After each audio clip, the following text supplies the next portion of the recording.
I don't really know what made me bring up the old place again. Maybe it was the silence in the truck after Mom's funeral. Maybe it was just needing something to fill the air that didn't hurt to talk about. The 2-hour drive back from the church in Montgomery was rough. Neither of us said much, and the tension between me and my brother Lane felt heavier than the Alabama humidity outside. It had been years since we talked much, let alone went anywhere together. We were two different people by now. Still, I said it. I said, we should go camping again, like back in high school. Lane looked over. One eye squinted at the sun, then back to the road. He didn't say anything for a while, just drummed his fingers on the steering wheel. Then he gave a little nod. Yeah, all right. We were both 28. It had been 10 years since we last camped together, maybe more. There was this old spot near the border of Georgia, down by a dried-up creek and surrounded by pine and scrub. It was on private land, but we used to sneak in through a hole in the fence behind a closed-down gas station off Route 31. Not much patrolling out there back then. We figured it would be even quieter now. We made plans that night, just 2 days out. It was late June 2023, already getting real hot, and most folks we knew were heading to the beach or staying in the city. Not us. We loaded up Lane's truck, tents, 2 rifles, cooler, a case of Budweiser, freeze-dried food, our old packs from back in the day. I still had mine from ROTC, dusty and stiff, but it did the job. We left just before sunset, headed southeast. The road out was mostly empty, a straight shot through miles of flat, forgotten land. By the time we reached the gas station, it was past 10. The place was still boarded up, even more run down than I remembered. Broken glass glittered across the concrete, and weeds choked out the parking lot. We killed the lights and pulled around back, slipping through the fence just like old times. The path was still there, though narrower now, hemmed in by brush and vines. We hiked by headlamp, the light bouncing off beetle shells and spider webs. The air buzzed with insects and thick summer heat. Lane walked ahead, boots crunching dry leaves, his frame solid and wide. He'd put on weight since high school, grown a beard too. Looked older than me even though we were twins. It took maybe 20 minutes to reach the clearing. Still the same as before, open, flat, ringed with trees. The fire pit was half collapsed, but we could still see where we used to dig it out. I felt a strange twist in my stomach seeing it again, like looking at the ghost of a memory, but more real. We set up camp quickly, pitched our tents side by side, gathered up wood, cracked open 2 beers. We sat by the fire for hours, watching the flames eat away the dry branches and tossing bottle caps into the pit. Lane talked more than usual about work, about how his ex took the dog, about how he was thinking of moving to Kentucky. I mostly just listened. I didn't say much about my own life. Nothing really worth talking about. A bad job at a warehouse. A string of bad relationships. A studio apartment that smelled like mildew no matter how often I cleaned it. Around 2 a.m. we crashed. It was still warm out, and I left my rainfly half off for air. I listened to the wind in the trees and bugs in the brush and eventually slipped into sleep. When I woke up, it was already light. Lane was sitting outside his tent, cleaning his rifle. I got up, stretched, and walked over. We made some instant coffee, dry and bitter, but it got the job done. I asked if he wanted to go shooting. We hiked down to the creek bed. It was bone dry, nothing but cracked earth and old bottles, but it made a decent backstop. We set up some cans on a log and took turns firing. The sharp cracks echoed off the trees. Felt good in a weird way. Familiar, like we were kids again, just messing around in the woods. No responsibilities, no regrets. But around noon, things started to shift. I heard an engine. We both froze. Lane looked at me, then up the hill. We crouched low. The sound got closer, big tires on gravel, slow and steady. Then we saw it. A white pickup truck with a sheriff's star on the side, crawling down the path like it owned the place. We ducked down behind a ridge. My stomach twisted. We were on private land. Trespassing, armed, drinking. Not a good look. Lane whispered, "Shit." I nodded. We waited, hoping they'd just keep driving. But the truck stopped up by the clearing. I heard doors open. Voices. At least 2 of them. Maybe 3. then footsteps crunching toward the tents. I motioned for Lane to stay. He shook his head and crept up the ridge, slow and careful. He peeked over the top, then slid back down. 2 cops, looking through our stuff. "What do we do?" I mouthed. He didn't answer. He just looked off to the side, jaw clenched. We waited a few more minutes. Then the footsteps came closer. They were headed our way now, cutting down the trail toward the creek. Panicked, I stashed my rifle in the brush and moved further into the trees. Lane stayed crouched. He was holding his gun low but tight. They came into view fast. 2 deputies, one older, one younger. Both in brown uniforms, pistols at their sides, hands on holsters. What happened next, it happened fast. The younger cop spotted Lane. He shouted something I couldn't hear, hand twitching toward his belt. Lane stood up too quick. Rifle in hand, probably just to put it down, but it didn't look right. A shot cracked, then another. I saw Lane stumble, then collapse backward into the dry creek bed. The older cop yelled something, then both of them ran forward. I couldn't move. I felt like ice, like something inside me had shut off completely. They surrounded Lane. He wasn't moving. Blood soaked into the cracked earth beneath him. I stayed hidden for hours, long after they called it in, long after more units came. I heard radios crackling, boots trampling the brush, saw flashing red and blue through the trees. Eventually, they left, took Lane's body, took our gear, taped off the area. But they never found me. I waited until night fell. Then I crawled back to the truck, still parked behind the gas station. I drove home with no headlights, heart pounding the whole way. They said Lane pointed his rifle at them, said it was justified, self-defense. I didn't say a word, not to them, not to anyone. I didn't even go to the second funeral. Couldn't. It's been 9 months now. I moved out of the city, got a job working nights at a rest stop in Mississippi. Quiet work, no questions, but I see it every night. Lane standing there, rifle in hand. The exact moment the cop raised his gun. The shock on my brother's face before he hit the ground. I replay it every time I close my eyes. I still have dreams where I scream, but no sound comes out. Sometimes I wonder if I'd done something different. Said something, stepped in, made him drop the rifle faster, if he'd still be here. But there's no changing it. They said he was a threat, but I knew him. He was my brother, and he never even got the safety off.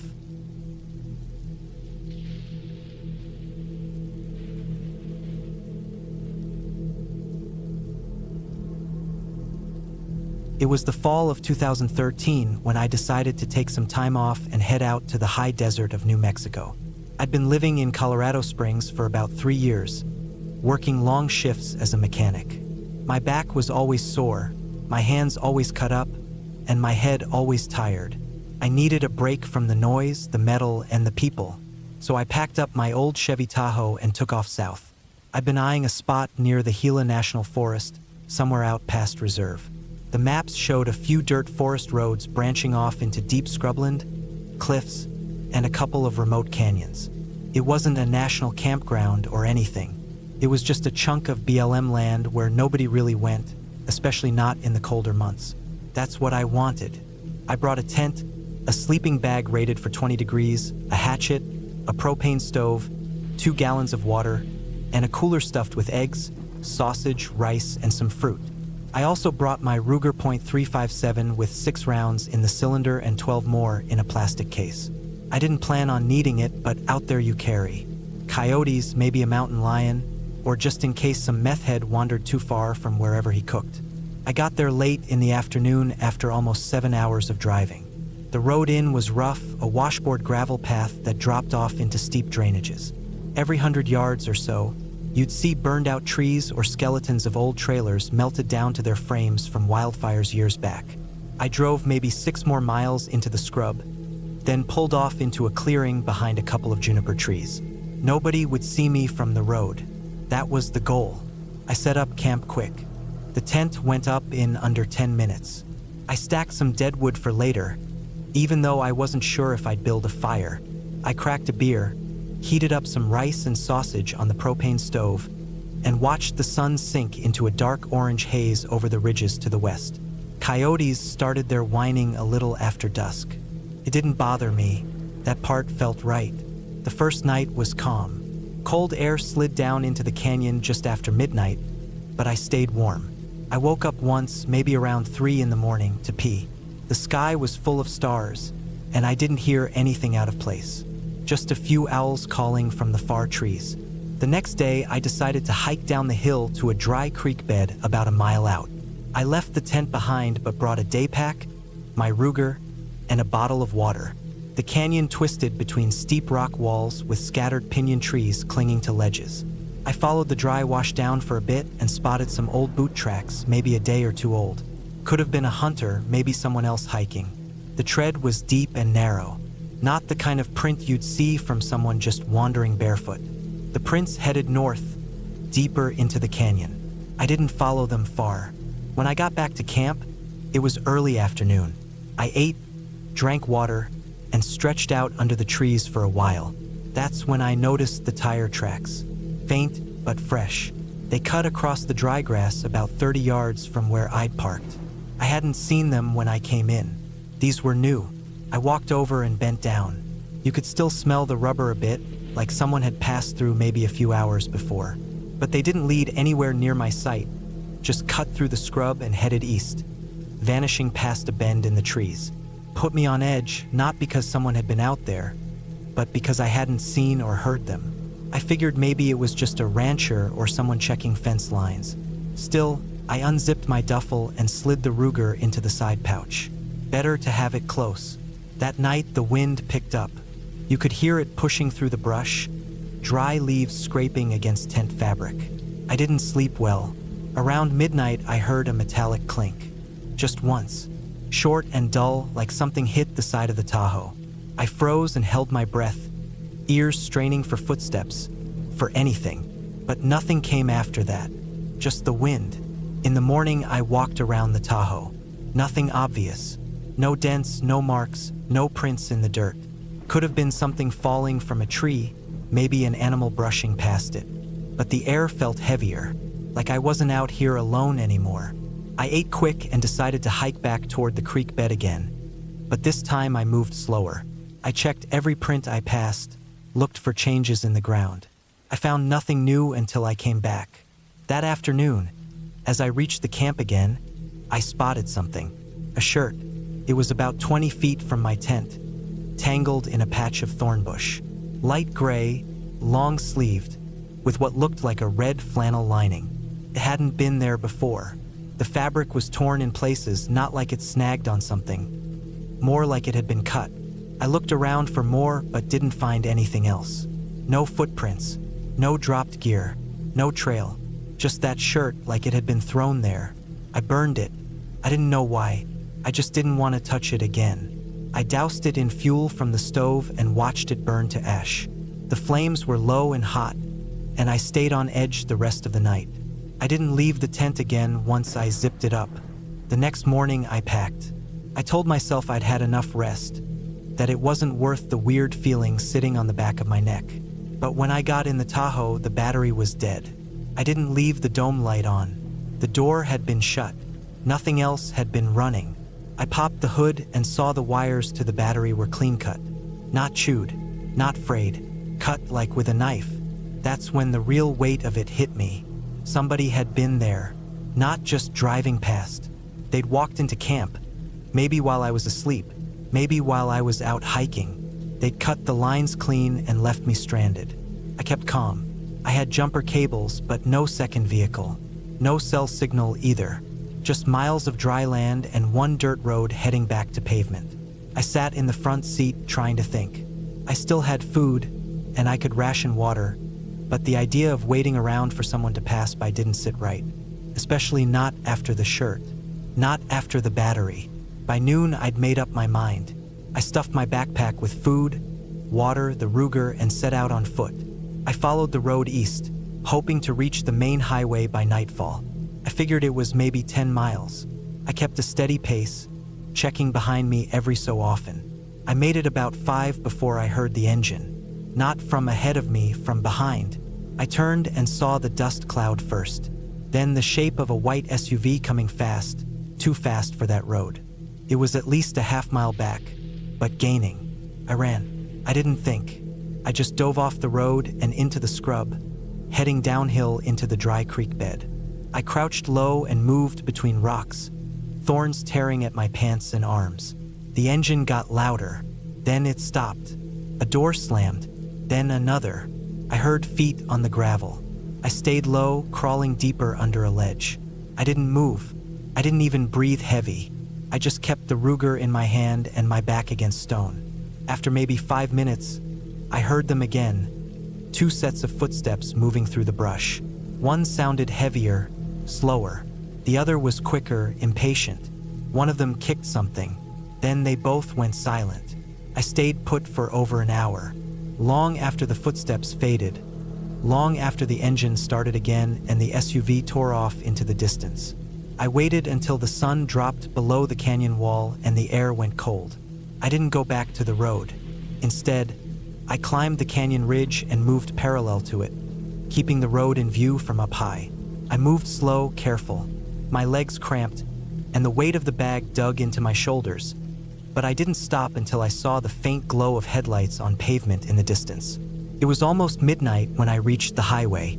I flagged down a trucker about an hour later, waving both arms from the ditch. He was kind enough to stop and call the sheriff when he dropped me in town. They towed the Tahoe out the next morning.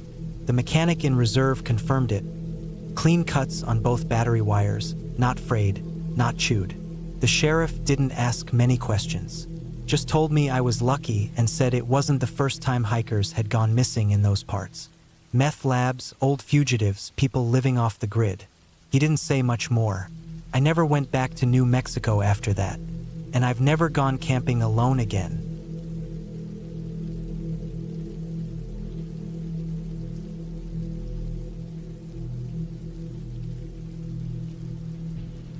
I was 22 when I went camping with my grandmother in the hills north of Asheville, North Carolina.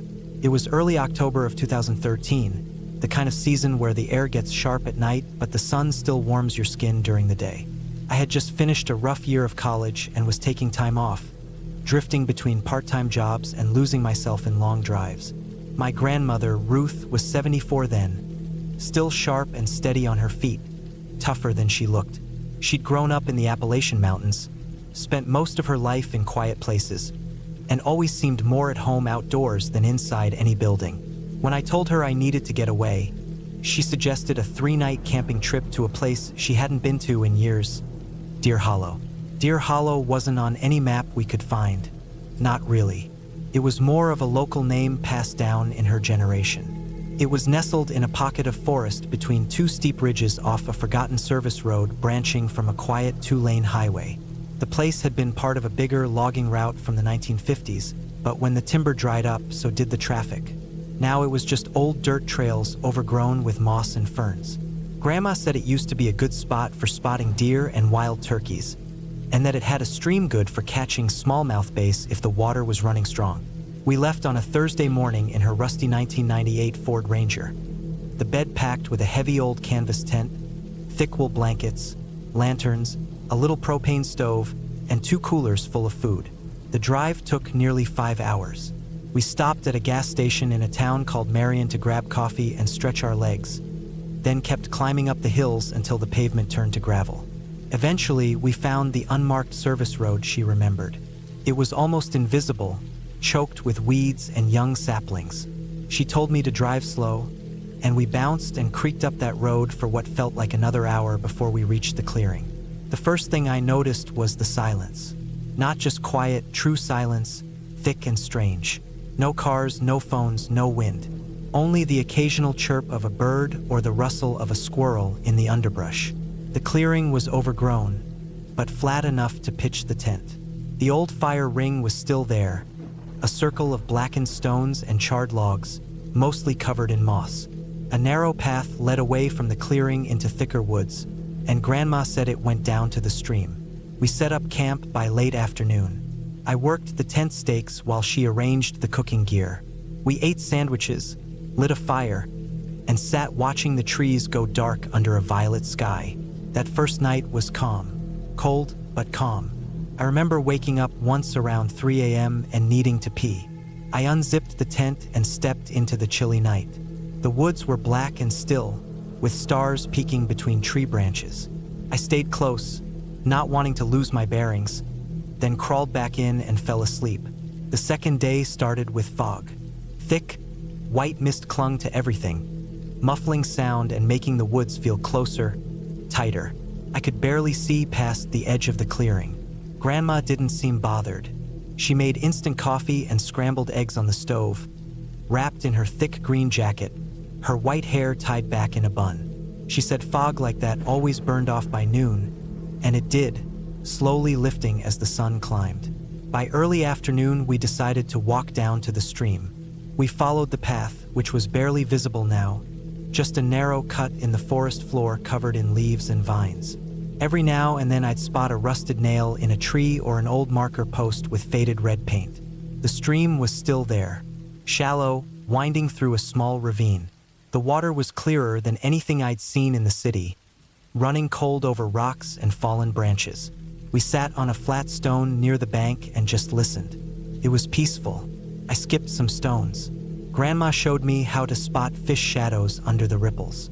I remember her telling me something about always respecting quiet places, how stillness could mean peace, but sometimes it meant something was watching. I didn't really think much of it at the time. We went back to the camp in the late afternoon and cooked a bigger meal, canned chili, crackers, apples. That night felt a little different. The silence had changed. It wasn't just quiet anymore. Felt tense, like something was holding its breath. We both noticed it, I think, though neither of us said a word. Around midnight, I woke up again. This time I hadn't needed to pee. I just jolted awake like something had shaken me. I lay still, listening. The fire had burned out. The tent was cold. There was a faint crunch outside. Not close, but not far either. I held my breath. Another crunch, like a footstep, careful and slow. I didn't move. I didn't even reach for the flashlight. After a few minutes, it stopped. I told myself it was a deer, maybe a raccoon, but it wasn't random. The way the steps moved, it was slow, deliberate, and circled halfway around the tent before fading out into the woods. I barely slept the rest of that night. The third day was colder. The sun never came out. Clouds rolled in early and just hung there, low and gray. We didn't hike anywhere, just stayed around the tent, gathering firewood, trying to stay warm. Around midday, I found something strange near the edge of the path to the stream. Fresh shoe prints. Human. Not mine. Not Grandma's. They were deeper, wider, like a boot print, sunk clean into the soft earth. One set, coming from the woods, not toward them. I called Grandma over, and she frowned when she saw them. She didn't say anything, just stood staring at them for a long time, like trying to remember something. That night, we both stayed up later. We kept the fire going longer. Neither of us said anything about the prints, but we both kept glancing at the woods. I didn't sleep at all. Sometime past midnight, there were sounds again. Same slow steps. Not charging, not crashing through. Just quiet movements through leaves, like someone trying not to be heard. I had the flashlight in my hand, but I didn't use it. I was too scared it might show something I didn't want to see.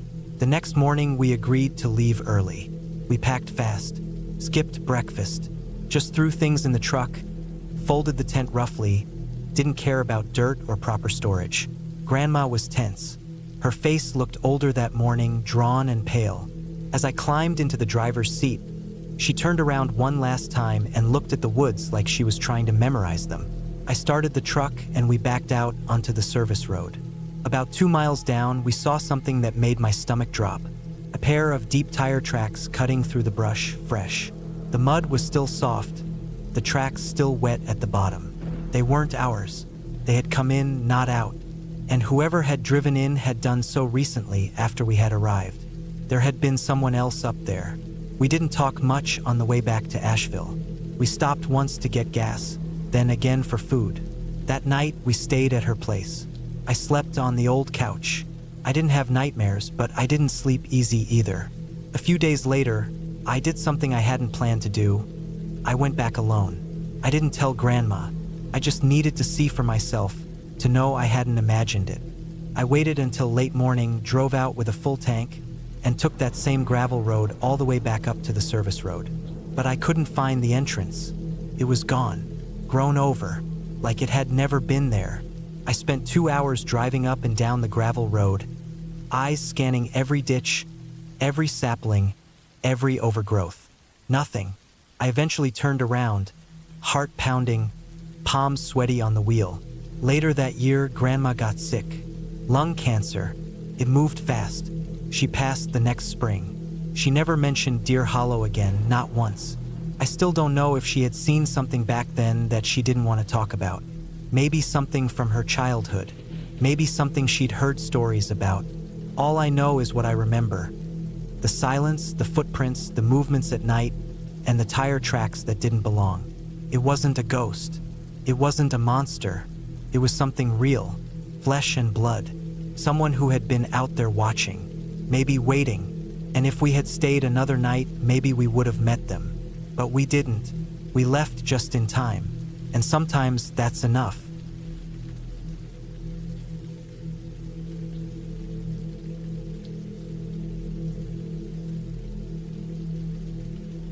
I was 32 that summer.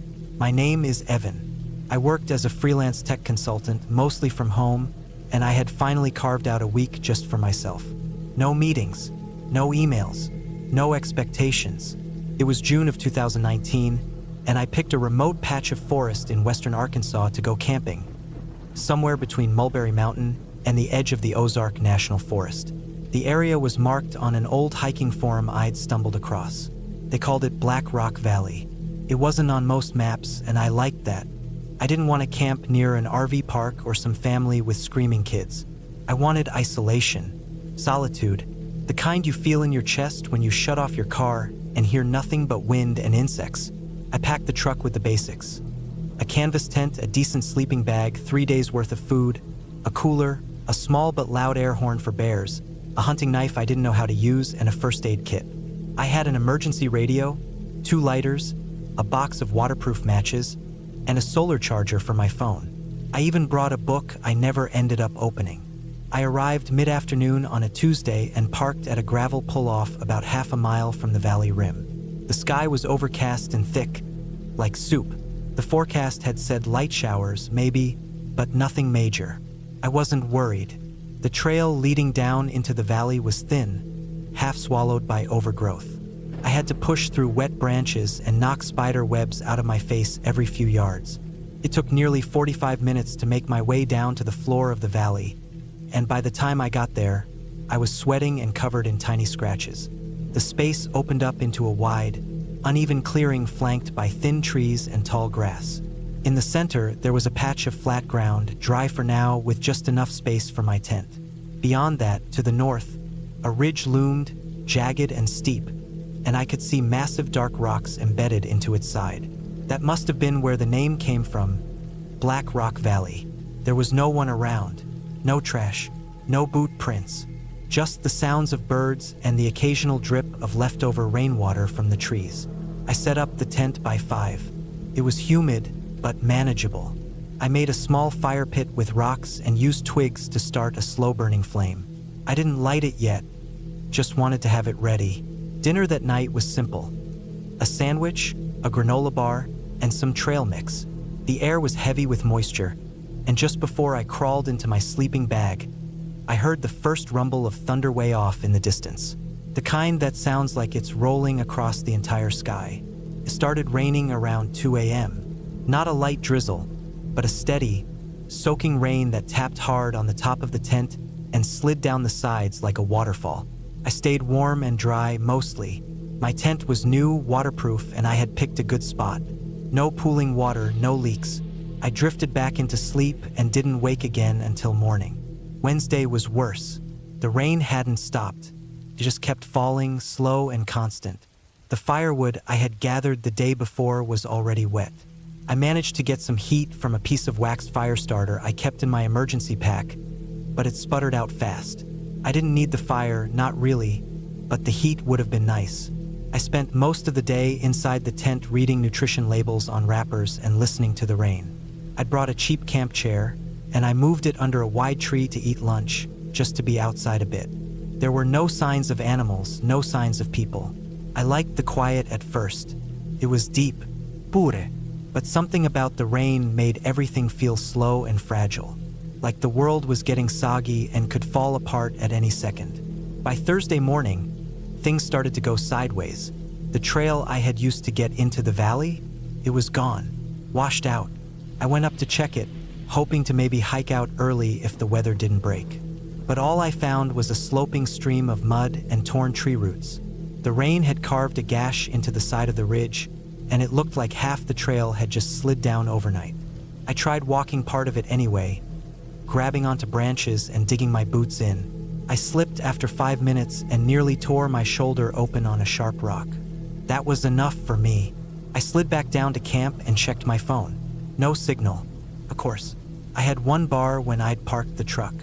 I hadn't had service since I came into the valley, and I hadn't expected it, but still, it felt different now. Heavier, like I'd crossed some line from camping into surviving. That night, the wind picked up. The rain was loud, deafening even, and something about the way the wind moved through the trees made it sound like voices, like a crowd mumbling behind glass. I stayed awake most of the night with my eyes open, watching shadows twist on the ceiling of my tent. I told myself it was just the wind, and it was, but that didn't make it any easier to sleep. Friday morning, I woke up to the sound of something moving near the tent. Not a squirrel, not a bird, something big. I didn't move. I just lay there, heart pounding. I could hear the crunch of wet leaves, soft, slow steps just outside. I held my breath. I didn't want to call out. I didn't want to make noise at all. The steps circled the tent once, maybe twice, then stopped. I waited. 5 minutes. 10. Then I unzipped the flap slowly and peeked outside. Nothing, but I could see boot prints. Fresh ones. Not mine. Too big. Too wide. Maybe a size 12 or 13. They were deep in the mud, leading from the edge of the clearing to the side of my tent. Then they disappeared into the brush on the north side. I froze. I hadn't seen another person since I left the truck. Who the hell had come through here in the middle of the night? I grabbed the air horn and the knife, though I didn't really know what I would have done with either. I scanned the tree for movement but saw nothing, just dripping branches and the slick rock wall of the ridge. I didn't want to stay another night, but I didn't have much choice. The trail was still destroyed, and I didn't have rope or climbing gear. I decided to pack my things in case I needed to move fast.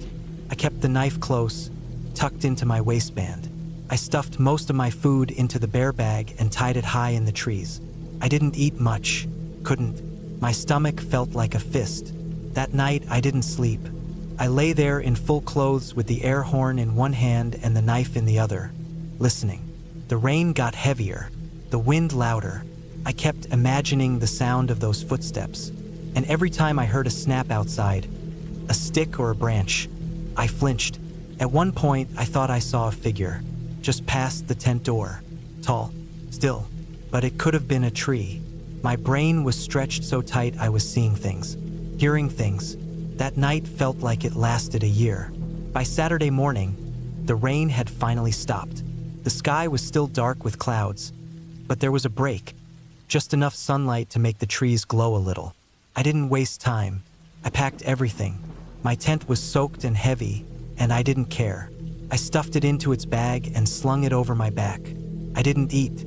I just grabbed a water bottle and the horn, and I started moving toward the southern ridge where the slope was lower. It wasn't a trail. Not really. Just a steep, uneven rise covered in slick leaves and rocks. I clawed my way up, grabbing at anything I could find. Roots, bark, loose branches. I fell twice, scraped my knees open, banged my shoulder against a tree, but I kept going. Halfway up, I looked back, just for a second, and I saw someone, standing near the center of the clearing, exactly where my tent had been. They weren't moving, just standing there. No backpack, no gear, just dark clothes and long arms. I couldn't see their face. I didn't wait. I pushed myself up the rest of the ridge, half crawling, until I broke through the tree line and saw the forest floor flatten out again. I ran the last quarter-mile back to the truck. When I got there, the driver's side door was wide open. The glove box was torn open. My maps were shredded. The back window was cracked like someone had hit it with a rock. Nothing else was missing. My wallet was still there. My gear untouched. Just the strange destruction, like someone had broken in just to let me know they were there. I drove. Didn't stop until I reached a gas station almost 30 miles out. I sat in the parking lot with the engine running and both doors locked for over an hour, trying to catch my breath. I never went back to that place. I told myself it was probably a hunter, maybe someone living off-grid. But I don't believe that. Whoever it was had followed me into the valley without a sound. They waited until the rain was at its worst. And they watched me. Maybe they were watching the whole time. I filed a report with the sheriff's office in the next county over. They said they'd check it out. I never heard back. I didn't expect to.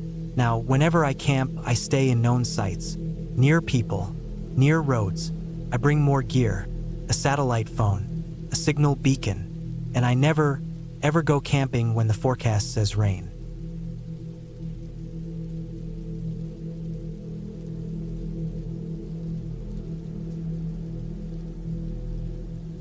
It was late October 2019. I was 32 years old, burned out from work, and still feeling the weight of a breakup from earlier that summer.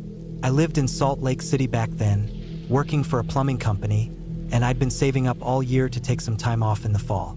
I didn't want to go anywhere fancy or far, just needed to get away from people, the sound of traffic, emails, phones, everything. I'd done a few solo camping trips before, nothing crazy, but I figured it'd be a good time to go alone again.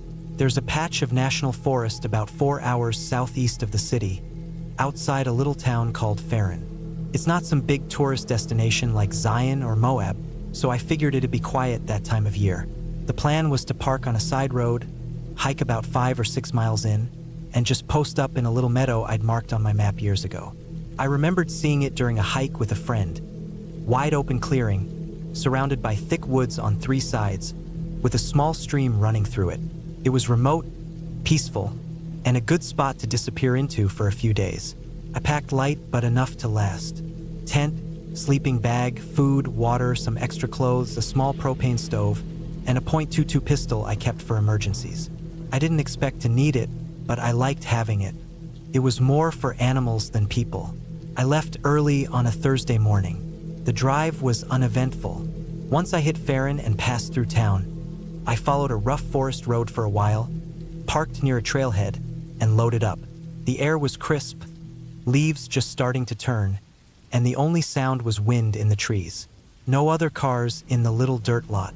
That was a good sign. The hike in was rougher than I remembered. Maybe I wasn't as in shape as I used to be, or maybe it was just the pack weighing me down. Still, after about 2 hours, I finally reached the clearing. It looked almost exactly how I remembered it, just a little colder and quieter. I set up my tent near the tree line, close to the stream but not too close. It was just past noon, so I had plenty of daylight left. I gathered some firewood, set up my little camp chair, and boiled some water for coffee. The first day was calm. I read a little, walked around, watched the shadows stretch across the clearing as the sun dipped behind the hills. When it got dark, I lit a fire, ate a freeze-dried meal, and watched the stars for what felt like hours. There was something about being that far away from everything that made time feel slower. I slept like a rock that night. It was the second day that things started to shift. I woke up early, just as the sky was turning light. The air was freezing. I got the fire going again and made oatmeal. My plan for the day was simple: do nothing. Maybe hike around a bit, explore the woods to the north. I wasn't in a hurry. Around mid-morning, I followed the stream uphill for a while, tracing its path back into the woods. After maybe an hour of walking, I stopped. Something felt off. There was this quietness that didn't feel natural. No birds, no rustling. Even the stream felt quieter. It was the kind of silence you notice all of a sudden, like stepping into a room after someone turned off the music. I didn't see anything strange, but I felt like I wasn't alone. I turned around, scanned the woods. Nothing. Just trees, fallen logs, pine needles underfoot. But still, I felt watched. I shrugged it off and started heading back. Maybe my nerves were just acting up. Maybe it was just because I was out there by myself. But even as I walked back to camp, I kept glancing over my shoulder. The rest of the day passed slowly. I kept to the clearing, chopped some firewood with the hatchet I'd brought, ate a little and tried to relax. I didn't go back into the woods. That night, I heard movement. It was late, probably close to midnight. I'd long since put out the fire and crawled into my tent. I was half asleep when I heard it. Branches snapping, not too far from the tent. My first thought was deer, maybe elk. But then I heard a more deliberate sound, like heavy steps on dry leaves. Not fast, but steady, human-like. I reached for the pistol, stayed frozen in my sleeping bag, listening. The footsteps circled slowly, not right up against the tent, but close enough to hear clearly. I didn't move, didn't even breathe heavy, just waited. Eventually, they faded. Whoever or whatever it was, it moved off into the trees. I didn't sleep the rest of the night. When morning finally came, I stepped out and looked around. No tracks, nothing obvious. I felt a little foolish. Could have been an animal, sure. But something about the way it moved, slow, intentional, it didn't sit right. I debated packing up and heading back, but the stubborn part of me didn't want to run because of a sound in the dark. I told myself I'd stay one more night. I should have left. That third day, I didn't wander far, just stayed near the clearing, kept my pistol on me the whole time. I felt jumpy, every sound making me flinch. Even the wind felt sharp, like it carried something with it. I didn't see anything unusual, but I couldn't shake the feeling that I was being watched. As the sun started going down, I built a bigger fire than usual. I didn't want shadows near the tent. I kept my chair near the flames and sat there for hours, scanning the edge of the clearing. Nothing moved, not at first. But then, just before I was about to put the fire out, I saw it. On the far side of the meadow, just where the woods start, there was a figure. Still, not moving, just standing there. I didn't move. My heart thudded in my chest. I blinked, hoping it was just a trick of the light. But no, it was a person. Too far to make out details, but close enough to see that they were just watching. Facing me, I raised the pistol, even though they were probably too far for it to matter. I didn't say anything. I didn't yell. I just stood there, staring back. After maybe a minute, they turned and walked into the trees. I packed up everything I could that night, left the tent up, just grabbed my essentials, sleeping bag, pack, pistol, flashlight, and started hiking out. I didn't care how late it was. I didn't care how dark. I couldn't stay. The hike back was hell. I couldn't use the flashlight too much because I didn't want to give away my position if they were following. Every crack of a branch behind me made me freeze. I kept checking behind me, but I never saw anyone.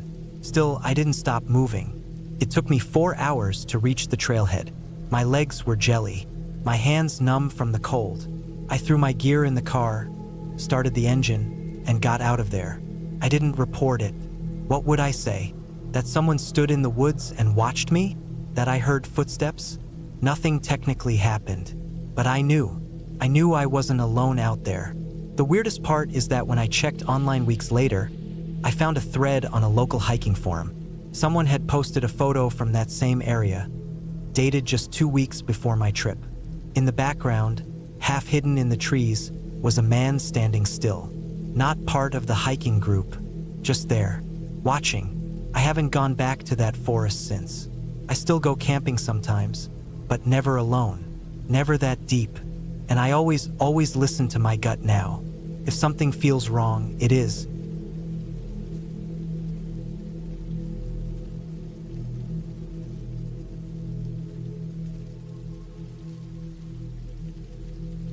I was 31 when I went camping alone in the Salmon Chalice National Forest in Idaho. It was early October 2016. The air was cooler than usual for that time of year, and the sky had stayed gray most days. I had taken a week off from my job at a construction supply company in Bend, Oregon. where I'd been working since I was 22. I just needed a break from people, from noise, from everything. I thought a solo camping trip might help me reset. I didn't tell many people I was going. Just left a note with my sister, Marcy, and told her I'd be back by Sunday. I loaded up my old 2004 Tacoma with camping gear, tent, sleeping bag, food, water, stove, and a .38 revolver my dad had given me years back. I didn't expect to need it, but I brought it anyway. It had been drilled into me by him, a long-haul trucker who spent a lot of time in the middle of nowhere. Better to have it and not need it. I reached the forest on a Tuesday afternoon and drove down a long dirt road off the main highway. I followed it for a good 20 miles before I stopped at a clearing beside a stream. No other vehicles, no signs of people, no trails. I set up my tent, cooked some beans over a small propane burner, and watched the stream run by as the sky turned orange and then blue-black. The air was cold but dry. I slept okay the first night, even with the occasional snap of a twig in the dark. Wednesday, I spent the day walking around the area. I didn't hike far, just tried to get a feel for the landscape. Pines, brush, rocky hillsides, the stream running east to west. The quiet was thick. I only saw a single deer late in the afternoon. I remember thinking how different silence can feel when you're the only one around. It's not peaceful, really, presses in, but I liked it. That night it rained, just enough to wake me once or twice. I went back to sleep without much trouble, figuring it was just weather. By Thursday morning, I started thinking I should explore further out. There was a set of foothills about 3 miles north that looked interesting. I packed a small day bag with food, water, and a GPS unit I'd bought used at a pawn shop. I kept the revolver in my belt, just in case. It took about an hour and a half to hike to the base of the foothills. There wasn't a clear path, but I moved slow and kept track of my direction. My GPS worked well enough, though the map was kind of old, it still showed basic elevations and rivers.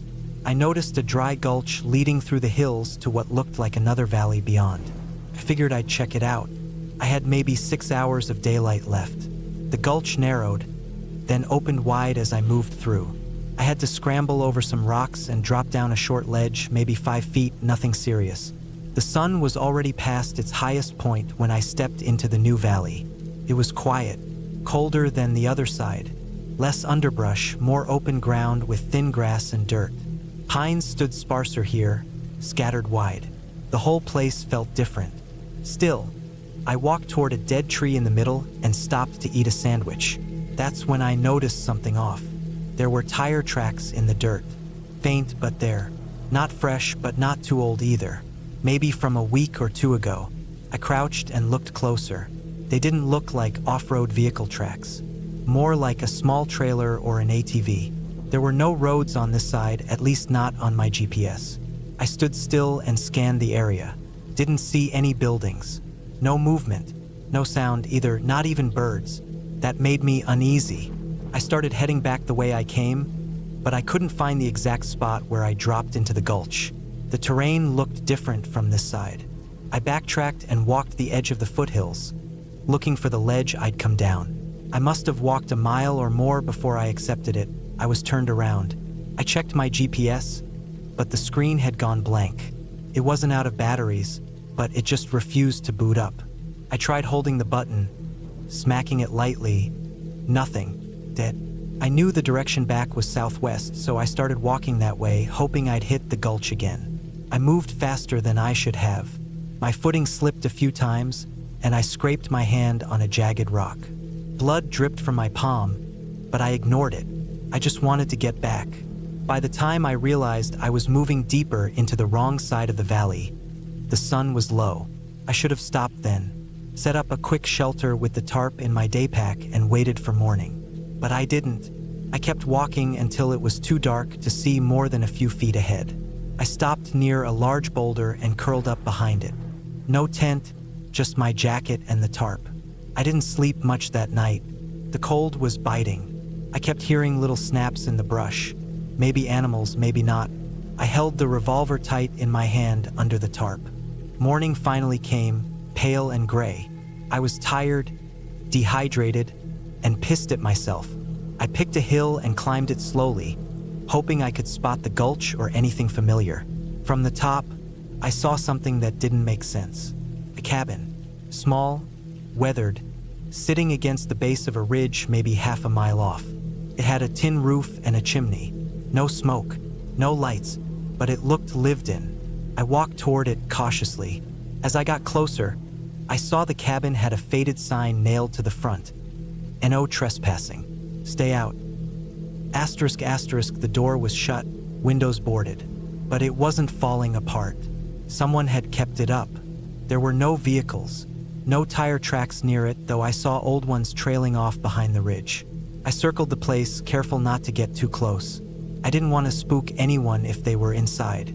But I didn't see movement, didn't hear a thing.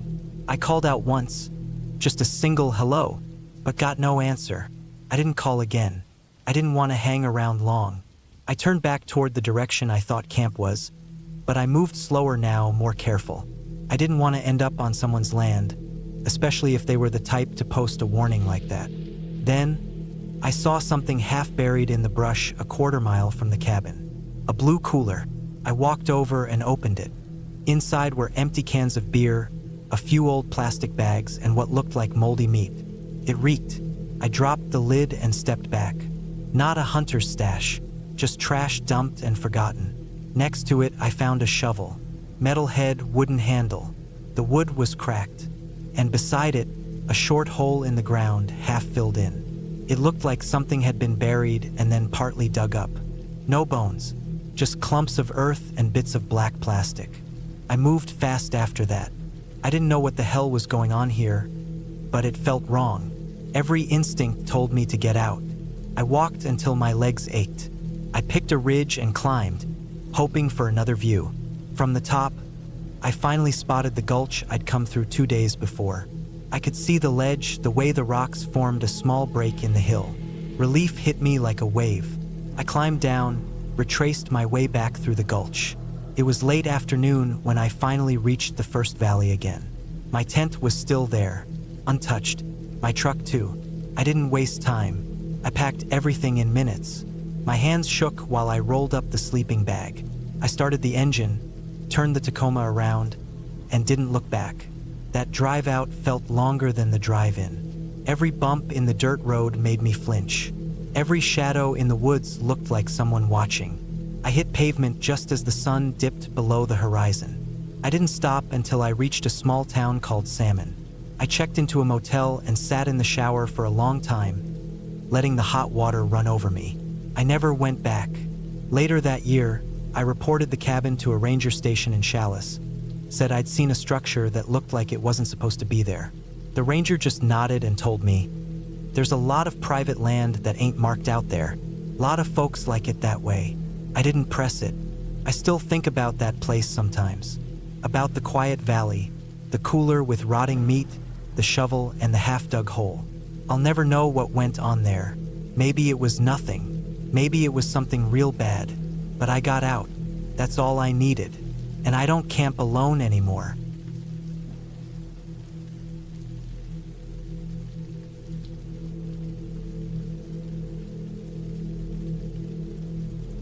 I was 27 when it happened. This was back in the fall of 2019 in rural West Virginia. I had been living out of my car for a while, not because I had no other option, but because I wanted to. It started as a short road trip after I left my job in Columbus. Then a month passed, and I was still on the road. I started camping out more and more often, parking at trailheads, sleeping in national forest campgrounds, or just pulling off to the side of gravel roads where it looked like no one had been in years. I liked being out there on my own. I had a tent, a sleeping bag that kept me warm even when it was cold out, and a small butane stove for coffee in the mornings. Felt quiet. Nobody expected anything from me. I didn't have to explain anything to anyone. I didn't owe anyone my time or attention. That kind of freedom is rare, and I clung to it. One night in October, the air was starting to turn. The leaves had already dropped in most places. That meant fewer people on the trails and fewer forest rangers roaming around. I liked that, but I also knew the cold would keep me from doing this much longer. I told myself I'd camp maybe 2 or 3 more times before heading south. That was the night I found the old graveyard. It wasn't on the map. I was on some back road about 10 miles outside of a small town called Dry Fork. My cell signal had been dead for hours, and I hadn't seen another car all afternoon. I had taken a narrow gravel road that twisted its way through a stretch of dense woods, and it was getting dark. I was looking for a flat patch of ground to pitch my tent before it got too late. I spotted a clearing through the trees and turned off the main gravel path onto what looked like an even older road, mostly overgrown. I crept forward slowly, tires cracking over dead sticks and soft leaves. That's when I saw it. It wasn't exactly hidden, but it wasn't obvious either. A small iron gate with a rusted chain hung open on one side. Behind it were maybe 20-30 headstones scattered across uneven ground. Some were leaning, some had broken in half. A few had been swallowed by the roots of trees growing up around them. It didn't look like anyone had visited in a long time. I know most people wouldn't have even considered it, but I had camped near weirder things. Abandoned barns, drained lakes, even a burned-down lodge once. At least this place was flat and quiet. The gate opened up into a fairly open area, and the tree canopy kept the wind off. It didn't bother me much that it was a graveyard. They were just stones, and the people under them had been dead for decades, maybe longer. I parked off to the side, far enough not to block the overgrown road, and walked through the graveyard with my flashlight, looking for a good spot to pitch my tent. I ended up setting it up in a flat area just outside the gate, beneath a big oak tree. It wasn't directly in the graveyard, just close to it. I could still see the stones when I looked out through the flap. I didn't think much about it. I was just glad I'd found a level patch of ground before it got pitch dark. I heated up a can of soup and ate it sitting on the little foam mat I carried with me. The only sound was the wind in the trees and a few insects still clinging on in the cold. There were no coyotes howling, no owls, nothing bigger moving in the brush. It was quiet in a way that made me notice it. I went to sleep early that night, around 8:30 or 9 o'clock. The cold always makes me tired. I zipped myself up in my sleeping bag and pulled the hood tight around my face. The forest outside was pitch black. That first night, nothing happened. The second night was different. I woke up the next morning to gray skies. The air smelled damp, like it had rained a little overnight. My tent was dry, though. I boiled water for coffee and walked around the graveyard, just out of curiosity. Some of the stones were so old the words had worn off. Others had names I'd never heard before. Orson, Letty, Buford, all of them born in the 1800s. Most had died before 1930. Some of the graves were for kids, judging by the dates. That always gave me a weird feeling. I stopped looking after a while. I spent most of that day reading in the tent, bundled up in my sleeping bag with a small paperback I'd been carrying around for weeks. The woods were quiet again. The light didn't change much, just a dull, gray glow filtering through the trees. Around 5 o'clock, I made myself another dinner. This time some instant noodles and a few strips of jerky. I didn't realize until I was getting ready for bed that I hadn't seen a single plane or car or even a bird all day. It felt like I was the only person left in that part of the world. That night, I had trouble sleeping. I kept hearing things. Not animals, not the usual sounds of the forest, but something else. At first, it was just soft thumps, like someone stepping on the dirt outside the tent. I told myself it was probably acorns or branches falling. Then I heard something scrape. A slow, dragging noise came and went, then silence again. I held my breath and listened. Then there was a sound that snapped me fully awake. Metal against metal, like something tapping on the old iron gate. It wasn't loud, but in the dead quiet of that forest, it might as well have been a gunshot. I didn't move. I didn't unzip the tent. I didn't even roll over. I just lay there, heart pounding, breathing as quietly as I could. My flashlight was within reach, but I didn't grab it. I didn't want to make a sound. Eventually, the noise stopped. I lay there for what felt like hours. Then somehow I drifted off again. The next morning, everything looked the same. The tent flap was zipped. No footprints, no signs that anyone or anything had been near me. I told myself it was my imagination. Maybe a raccoon. Maybe the wind blowing something loose. But part of me didn't believe that. Still, I stayed a third night.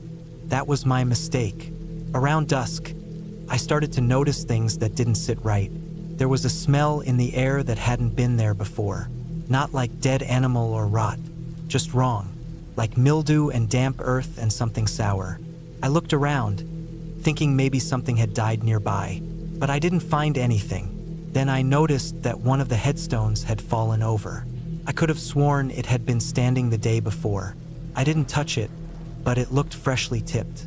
The grass underneath was still green where the base had shielded it from the sun. I felt uneasy in a way I hadn't the night before.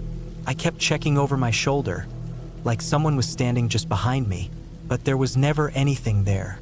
That night, the sounds came back, this time louder. Footsteps, crunching, more scraping, a dragging sound, like someone pulling something heavy across the ground. I sat up, clutching my flashlight, but I didn't turn it on. I waited. Then, out of nowhere, the gate clanged shut. It wasn't subtle. It slammed like someone had kicked it. I flinched hard and nearly dropped the light. My heart was in my throat. I didn't breathe. I waited, straining to hear.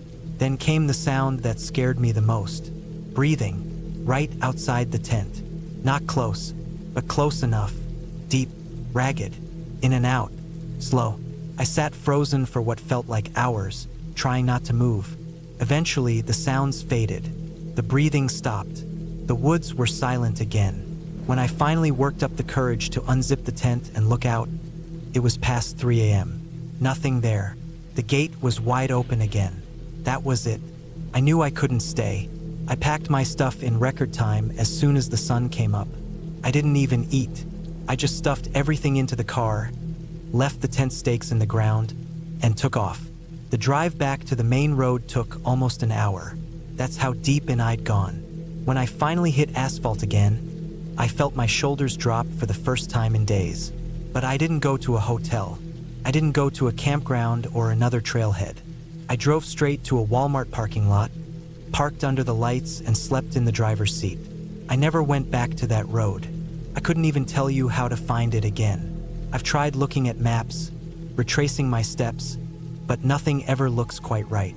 Like it doesn't exist anymore. Maybe it was just an old man, a hunter, or some off-grid weirdo living out there. Maybe they didn't like someone camping near the graves. I don't know. I never saw anyone. But the way the breathing sounded, the way the gate slammed, the fact that I never heard any footsteps leaving, that's what keeps me up at night sometimes. I don't camp anymore. Not alone. Not near graveyards. Not anywhere I can't leave fast. I still love the outdoors, but I stay in cabins now, or state parks with rangers nearby. I learned something out there in those woods. Something I can't explain but know is real. Some places are quiet for a reason. And when the quiet breaks, you better listen. And you better leave.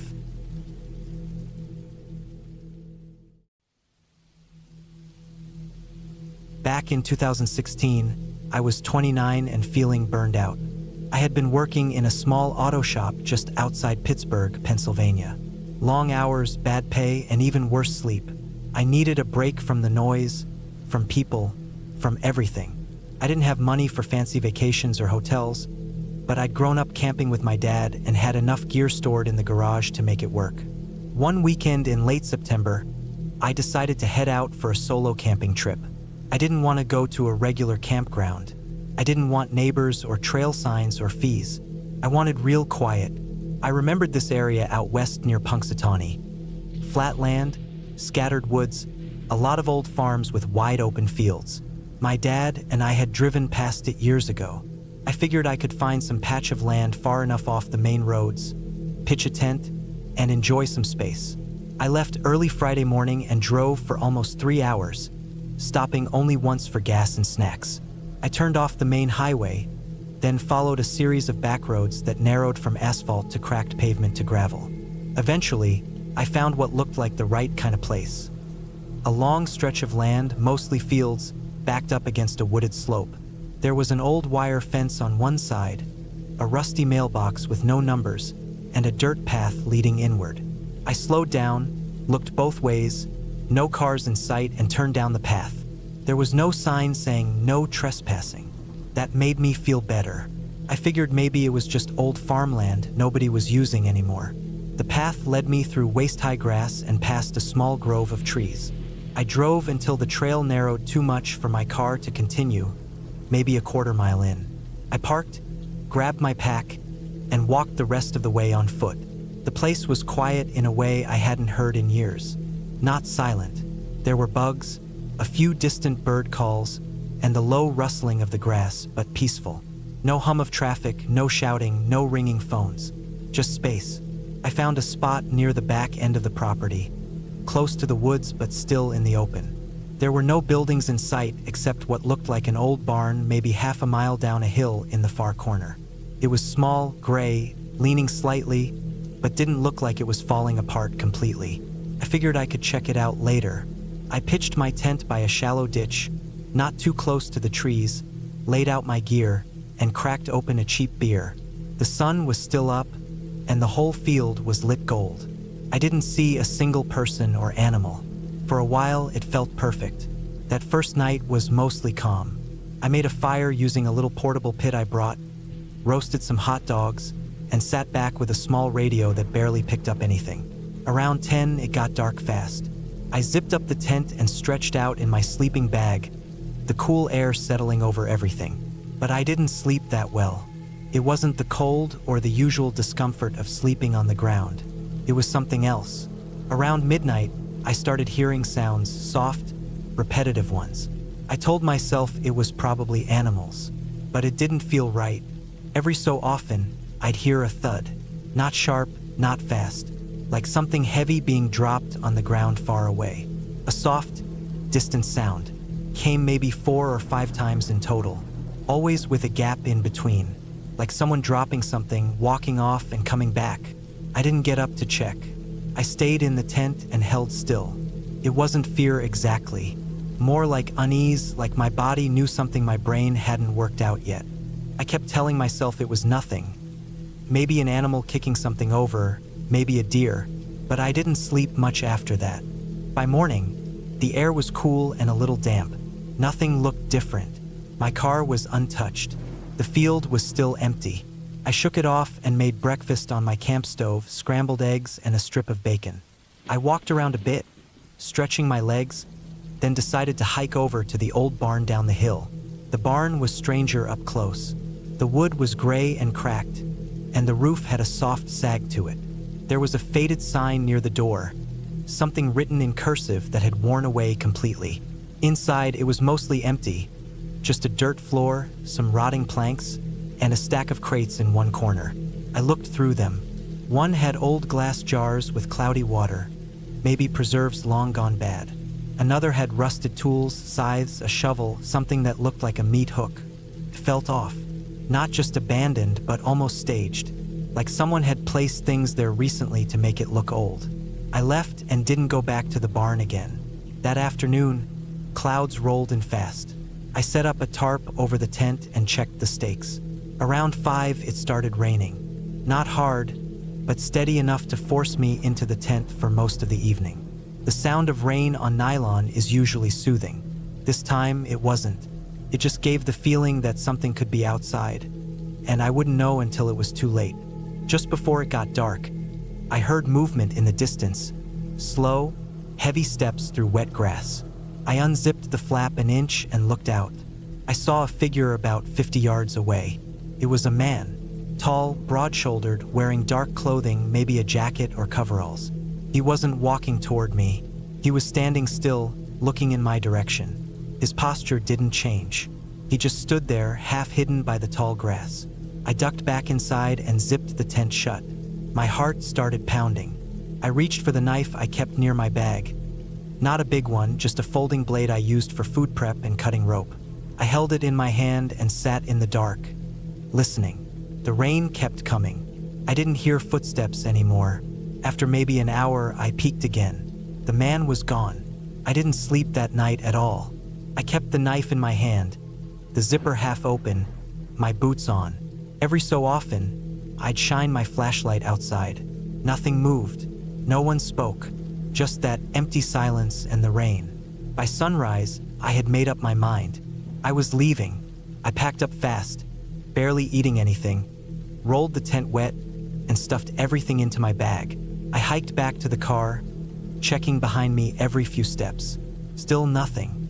I reached the car, tossed everything in the trunk, and slid into the driver's seat. Then I saw it. Sitting on the hood of the car was a dead rabbit. Its neck was twisted, and there was no blood, just a clean break, as if someone had wrung it out like a towel. It hadn't been there yesterday. I would have noticed. Someone had left it there overnight. I looked around. Still no one in sight. I started the engine and reversed fast, bumping over the dirt trail. I didn't stop until I hit the main road, where I pulled over and finally took a breath. My hands were shaking. I looked back once. Nothing followed. I drove home in silence, the radio off, windows shut. When I got back to Pittsburgh, I took everything out of the trunk, checked it twice, then shoved it into storage. I didn't camp again that year. A few months later, I was still thinking about it. It nagged at me, not knowing if someone had just been messing with me or if I had stumbled onto something worse. I tried looking up old farm records from that area. I didn't have a name or address, but I remembered the roads I'd taken and the general direction. Eventually, I found something. The property I'd camped on had once belonged to a man named Vernon Hale. He'd run a small livestock operation in the early 90s, but stopped suddenly around 2003. There wasn't much info after that. Just a few mentions of trespassing complaints, some hunters being warned away. No real charges, nothing formal. But there was one detail that stood out. In 2009, a local newspaper had run a small story, barely a paragraph, about a man being questioned after hikers found strange traps laid in a nearby forest. Homemade, crude, but effective. No charges were filed, and no names were confirmed. But a neighbor said the traps were on Hale's land. There were no follow-ups. I still don't know who that man was in the field. Maybe it was Vernon.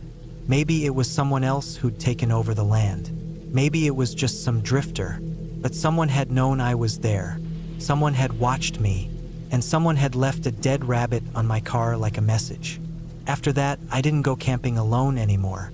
Even now, almost 10 years later, I still think about that field, the rain, the way that man stood still in the grass without ever moving. I think about how quiet everything was, and how easy it would have been for me to disappear without anyone noticing. Sometimes, when I'm driving through back roads or looking at satellite maps online, I find myself scanning for that barn, that ditch, that wire fence, but I've never found it again. And honestly, I'm not sure I want to.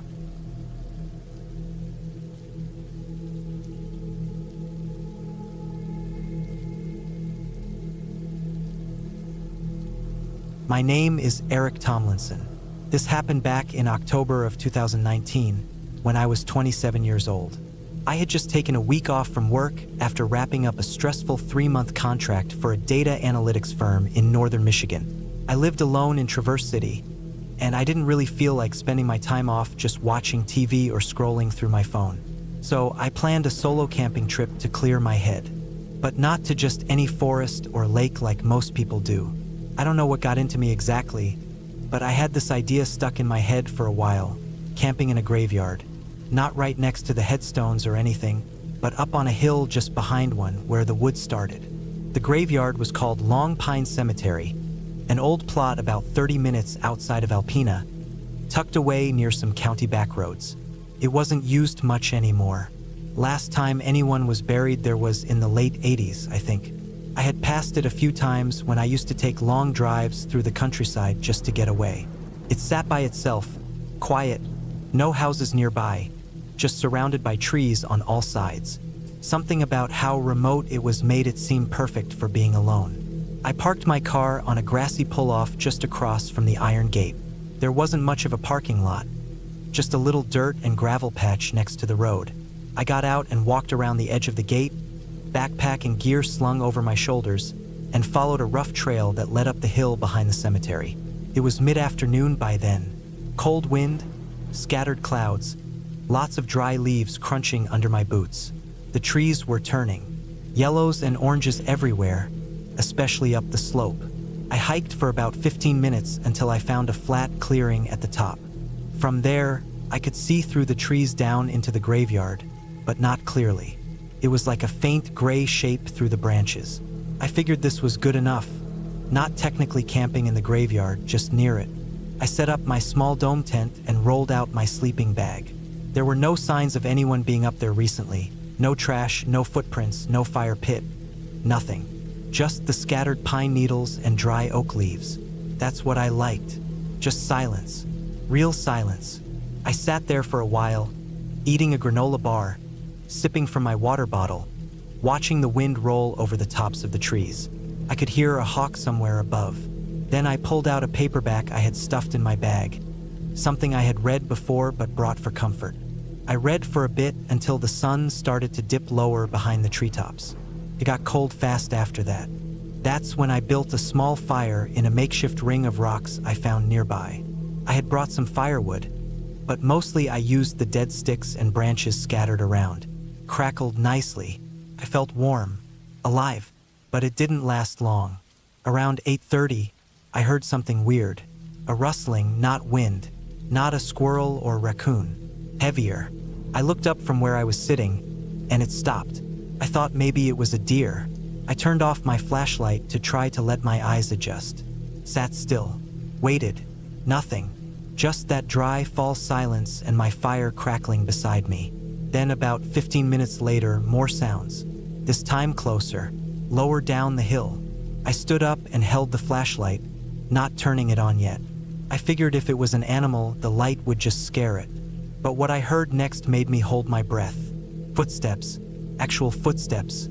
Not sprinting or running. Not stomping. Just slow, careful, almost creeping footsteps. On the leaves. Dry, scattered steps like someone trying to move without making noise but failing at it. It was coming from down the hill, toward the cemetery. I stepped back toward the fire, slowly, heart starting to race. My body felt stiff. I didn't say anything, didn't even whisper to myself. I just stood there trying to listen. More steps, still slow. Then they stopped. Everything was still again for a few seconds. And then a loud crack, like a branch being stepped on or broken in half, echoed up through the woods. I jumped. I spun around, sweeping the flashlight beam across the trees. Nothing, just trunks, brush, and darkness beyond the reach of the light. I moved the beam down the hill. Still nothing. My fire hissed and popped behind me. I was breathing heavier now. My heart thudded like a drum inside my chest. I knew I was alone up there. There were no campsites, no parking lots, no houses, nothing for miles.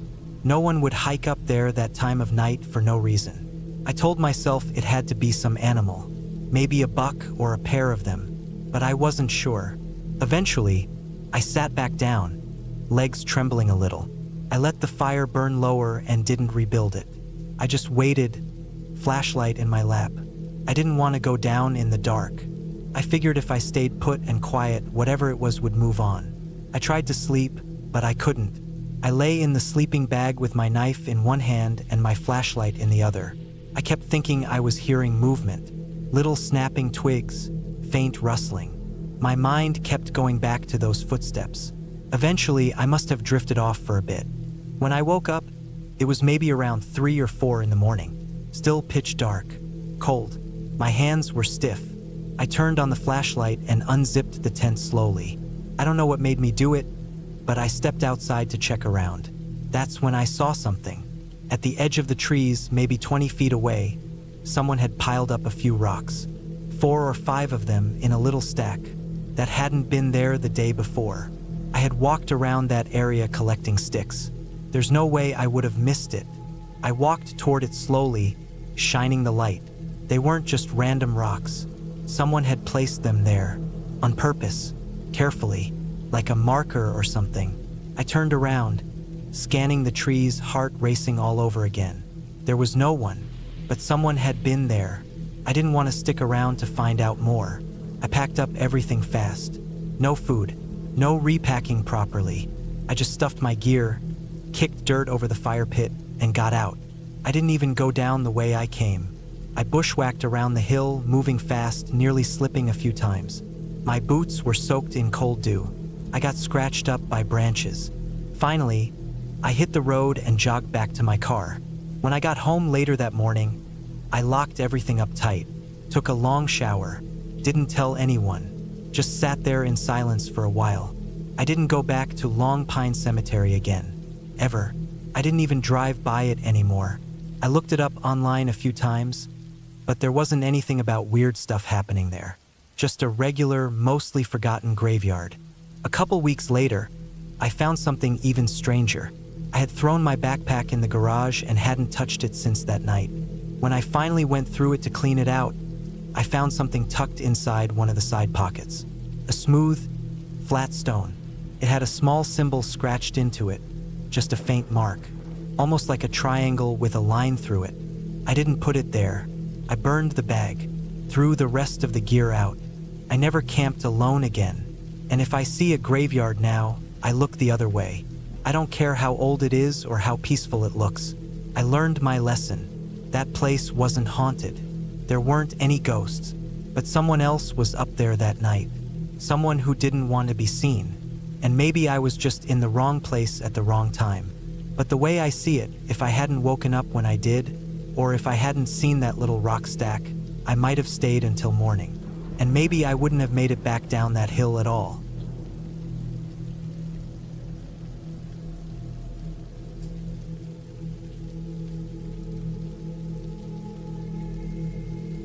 I was 32 that year.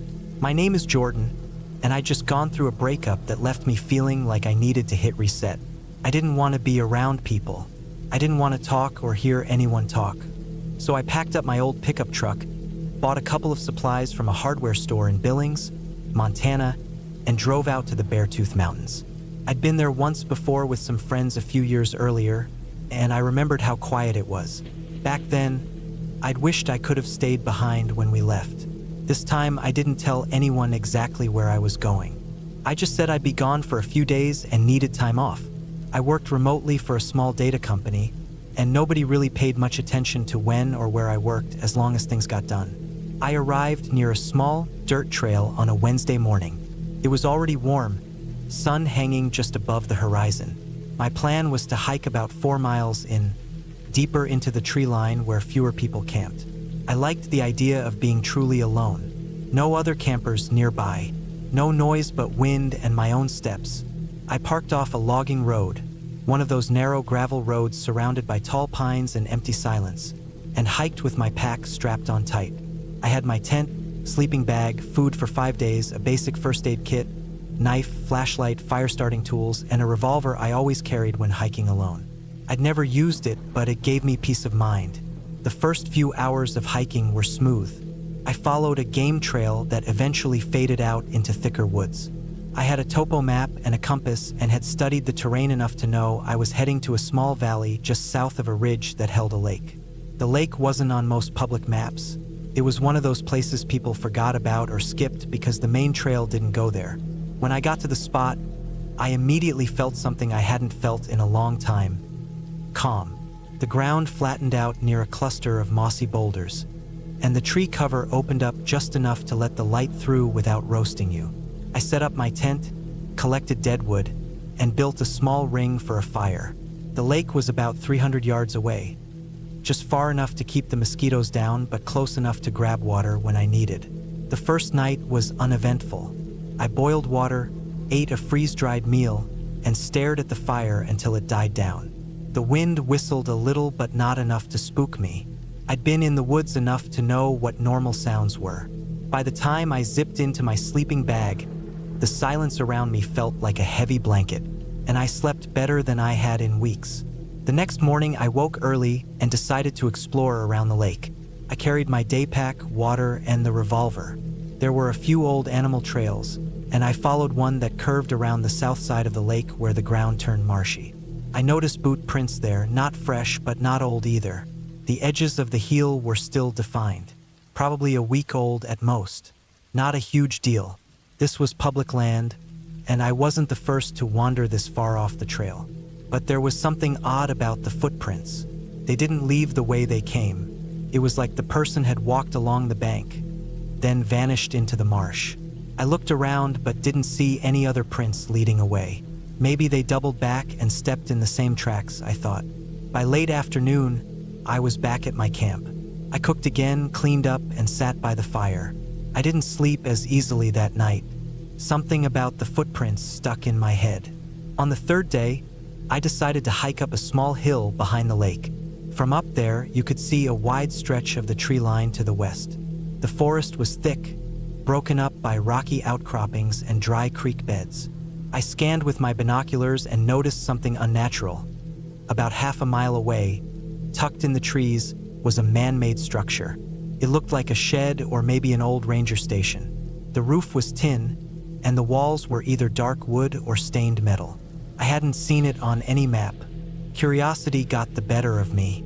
I made my way toward it slowly, marking trees with strips of bright orange tape I brought with me so I could find my way back.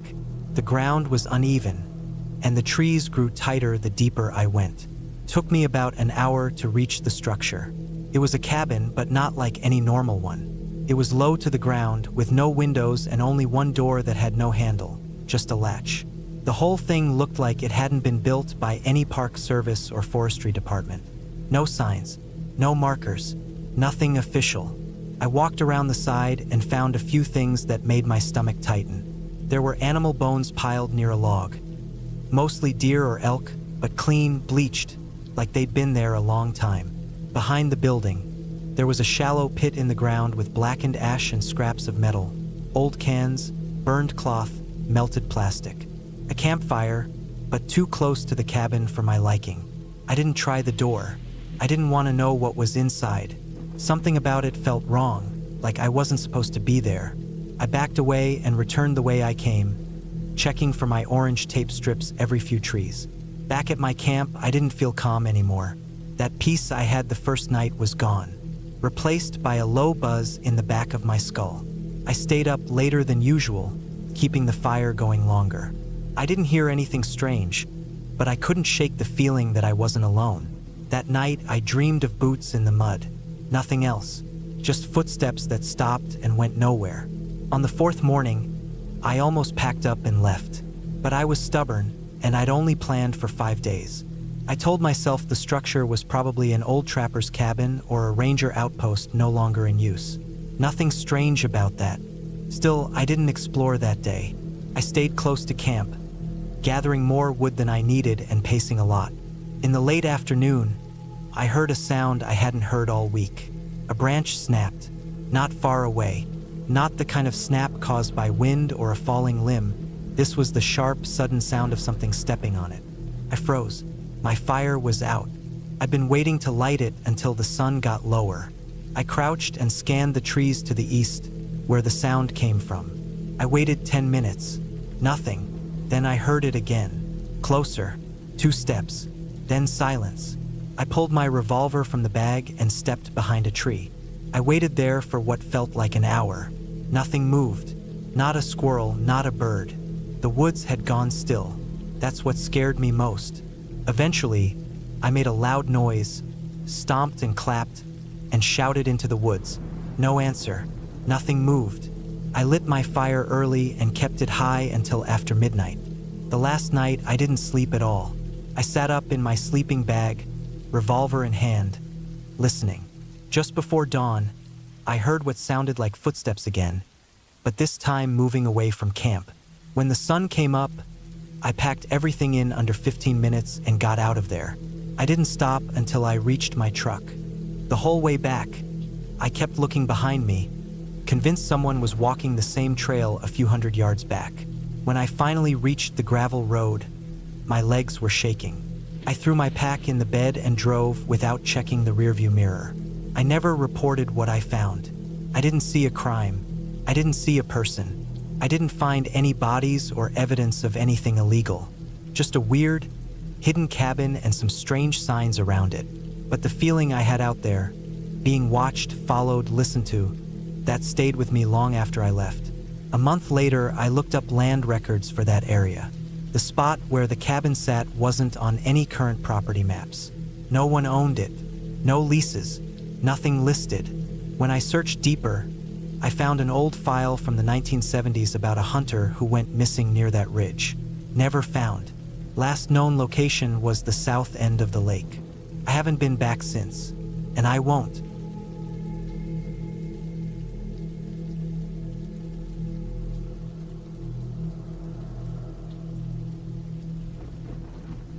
It was September 2021 when I decided to take some time off work. My wife, Allison, had been asking about doing a real camping trip for months. Not the kind where you park the car right next to the campsite and still hear people laughing 2 tents over. She wanted the real deal. Silence, nature, just the two of us. I wanted that too. We'd both been burnt out. Me from long hours at the plant, her from bouncing between freelance clients on her laptop. I thought a break would be good for both of us. I was 33, she was 31. We were married 6 years by then. No kids, no drama. We'd been hiking a lot around our town in Idaho, but never did a deep wilderness trip. So I started looking up spots in Montana. Quiet, isolated areas without any of the usual foot traffic. I came across a post in an old camping forum about a place called Burnt Ridge in the Kootenai National Forest. The guy who wrote it made it sound like a dream. Deep woods, no marked trails, and about 6 miles of off-grid walking from the nearest dirt road. He said the spot overlooked a creek that ran between 2 steep hillsides, and the only way in or out was down a narrow game trail. I should have paid more attention to how he also mentioned he'd never seen another soul out there in 2 trips. We left on a Thursday morning in mid-September. Weather was perfect, cool mornings, warm afternoons. Clear skies. We drove up from Bonner's Ferry and cut off onto a dirt road just past Yock. That road stretched on for a while, twisting through deep woods until it finally ended near a small turnout. We left the car there, packed up our gear, and headed into the forest. I had everything we needed: 2 heavy-duty packs, a bare canister for food, water filtration kit, satellite phone, GPS, tent, sleeping bags, my old hunting knife, bear spray, a flare gun, and even a small folding saw. I wasn't carrying a gun because the rangers didn't allow them in that section. I wasn't too worried anyway. I knew there were grizzlies in the area, but we made enough noise while hiking that I figured they'd stay away. The trail down to the creek was barely there. Just a narrow, beaten path maybe a foot wide that dipped between tree roots and jagged rocks. Took us close to 2 hours to make it down, and when we got to the bottom, I saw why the guy online raved about it. The creek was maybe 20 feet wide, running clear and cold between tall grass and brush. Pines rose straight up the hills on both sides, and the only sounds were water trickling and birds calling. We pitched the tent on a small patch of flat dirt maybe 50 feet from the creek, under a stand of pines. It was beautiful, exactly what we'd hoped for. That first night was peaceful. We made a small fire, ate dehydrated food, then sat back and watched the stars. No clouds, no light pollution, just a million stars above us, crisp and sharp. We slept well. The air was cool but not cold, and there was something relaxing about being that far away from everything. The second day, we hiked upstream a bit, looking for animal tracks. We saw signs of deer, elk, and maybe even moose. We collected firewood, filtered more water, and just enjoyed the quiet. Allison wrote in her little journal while I cleaned up the site. We talked about coming back again in the spring or maybe even winter, though I had my doubts about snow camping. It was that third night when things changed. We were both asleep when I woke up to the sound of twigs snapping outside the tent. I figured it might have been a deer or even a raccoon nosing around. I checked the time, it was just after 2 a.m. I didn't want to spook Allison, so I stayed still and listened. I could hear breathing, not animal-like. It was faint but steady, almost like someone trying not to make noise. Every few seconds, I'd hear the soft crunch of leaves or another twig pop.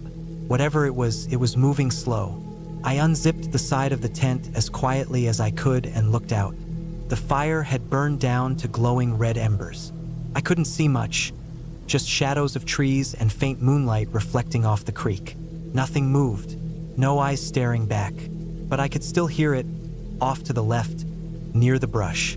The breathing, it was too long and slow for an animal. I knew that much. I stayed there, half out of the tent, clutching the bear spray in one hand and a flashlight in the other. I waited nearly 10 minutes before the sound finally stopped. I didn't go back to sleep that night. The next morning, Allison could tell I hadn't slept. I didn't want to scare her, so I said I'd heard a coyote or something and stayed up just in case. We ate breakfast quietly. I felt off. Something about the way the breathing sounded. It had this human rhythm to it, inhale, hold, exhale. Stuck in my head. We spent the day hiking downstream. I tried to enjoy it, but I kept checking behind us. Every sound felt too close. Every squirrel running through the underbrush felt bigger than it should have. Allison didn't seem bothered, so I kept it to myself. That night, we built the fire bigger and stayed up a little longer. I couldn't shake the feeling that we were being watched. I kept scanning the tree line while Allison read. I even walked the perimeter of our camp a couple times before we zipped up the tent and went to bed. I didn't sleep at all that night. Around 3 a.m., the breathing came back. This time, it was closer. I could hear soft footsteps, not crunching leaves, but pressing down slowly like someone carefully moving over dirt and pine needles. It circled our tent. I could hear it on all sides, one step at a time, slow and deliberate. I held the flare gun in one hand, bear spray in the other, and stayed still. My heart was hammering so hard I thought it would wake Allison. I didn't open the tent flap. I didn't make a sound. And then it stopped, dead quiet. That morning, I stepped outside as the sun came up. There were prints, not animal. Boots, not fresh but not old either. A few were partly smudged, but I could tell by the shape, heel, arch, toe. Someone had walked through our site. A single person, from what I could see. The prints circled the tent once, then led back toward the trail going up the hill. Allison asked if I was okay, and I told her we had to leave. I said a storm might be coming in or that we needed to check on something back in town. I don't think she believed me, but she packed her stuff without arguing. We hiked up the same narrow path we came down on. Felt longer going up, harder. I kept stopping to listen, but I didn't hear anything out of place. No footsteps, no breathing, just the wind and the occasional rustle from the woods. We made it back to the car by late afternoon. I didn't say much on the drive back to town. Allison finally asked me what was wrong when we stopped for gas outside of Troy. I told her everything. The breathing, the prints, the circling. Her face changed. She didn't say anything, but I could see the fear settle in. When we got home, I reported what happened to the local ranger station. They didn't take it too seriously, said it was probably another camper or a hunter. But the area we'd been in wasn't near any marked trails. And the guy online said he'd never seen another soul out there. A few weeks later, I went back online to that forum where I first read about Burnt Ridge. The original post was gone, deleted. The user's account had been scrubbed too. I never found out who was out there with us. I didn't need to. I knew what I heard. I knew what I saw. Someone followed us into those woods, watched us sleep, circled our tent for 2 nights. And whoever it was didn't want to be seen. They waited until we were asleep. They moved slow, deliberate. They weren't lost. They weren't hiking. They were hunting something or watching. We haven't gone camping since. Not deep woods off-grid like that. Allison doesn't even like going near the forest now. And I don't blame her. That trip changed something in me. I used to feel calm in nature. Now I feel exposed. I think about the way the breathing sounded right outside the tent. How I never saw a face, but I knew someone was there. And the worst part is knowing we were lucky, because whoever it was, they let us leave.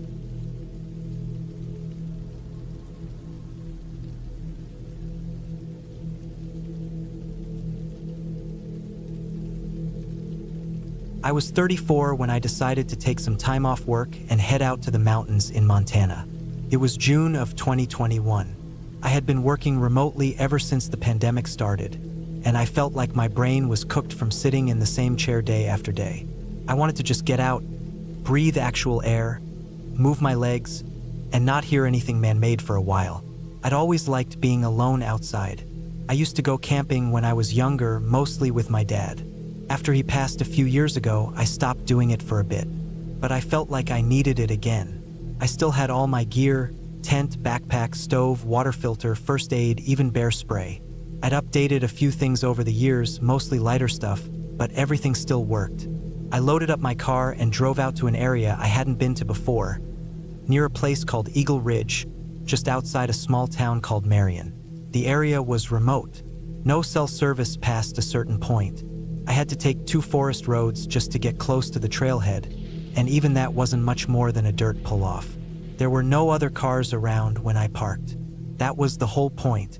I was planning to hike in about 7 miles to this flat patch of land near a stream. I'd seen it marked on some topo maps. There wasn't an official trail going to it, but there were enough game paths and clearings to make it doable. I wanted to stay out for 4 days. Hike in, set up camp, explore a little each day, and then head back. The first day went smooth. Weather was clear, mid-70s, just warm enough to sweat a little while moving but cool in the shade. I passed a few old elk beds and saw a few white-tailed deer sprinting off. Around mile 4, I crossed a shallow creek, took off my boots, and soaked my feet for a while. The water was freezing, and it felt incredible. I hadn't felt that calm in a long time. I got to the spot around 4 p.m. It was exactly like I'd hoped. A soft clearing surrounded by pines and firs, maybe 30 feet from a small creek that ran slow and steady over rocks. The area sloped gently upward to the east, eventually rising into a ridge maybe 200 or 300 feet higher. I could see it through gaps in the trees. The way the sun hit it in the afternoon gave it a red tint. No wonder people called it Eagle Ridge. It looked like a place you'd see one circling. I set up my tent, filtered some water, made a freeze-dried dinner, and sat back against a log. It felt good to just breathe and do nothing. When the sun dipped behind the ridge, the temperature dropped fast. I crawled into my sleeping bag around 9 and fell asleep quick.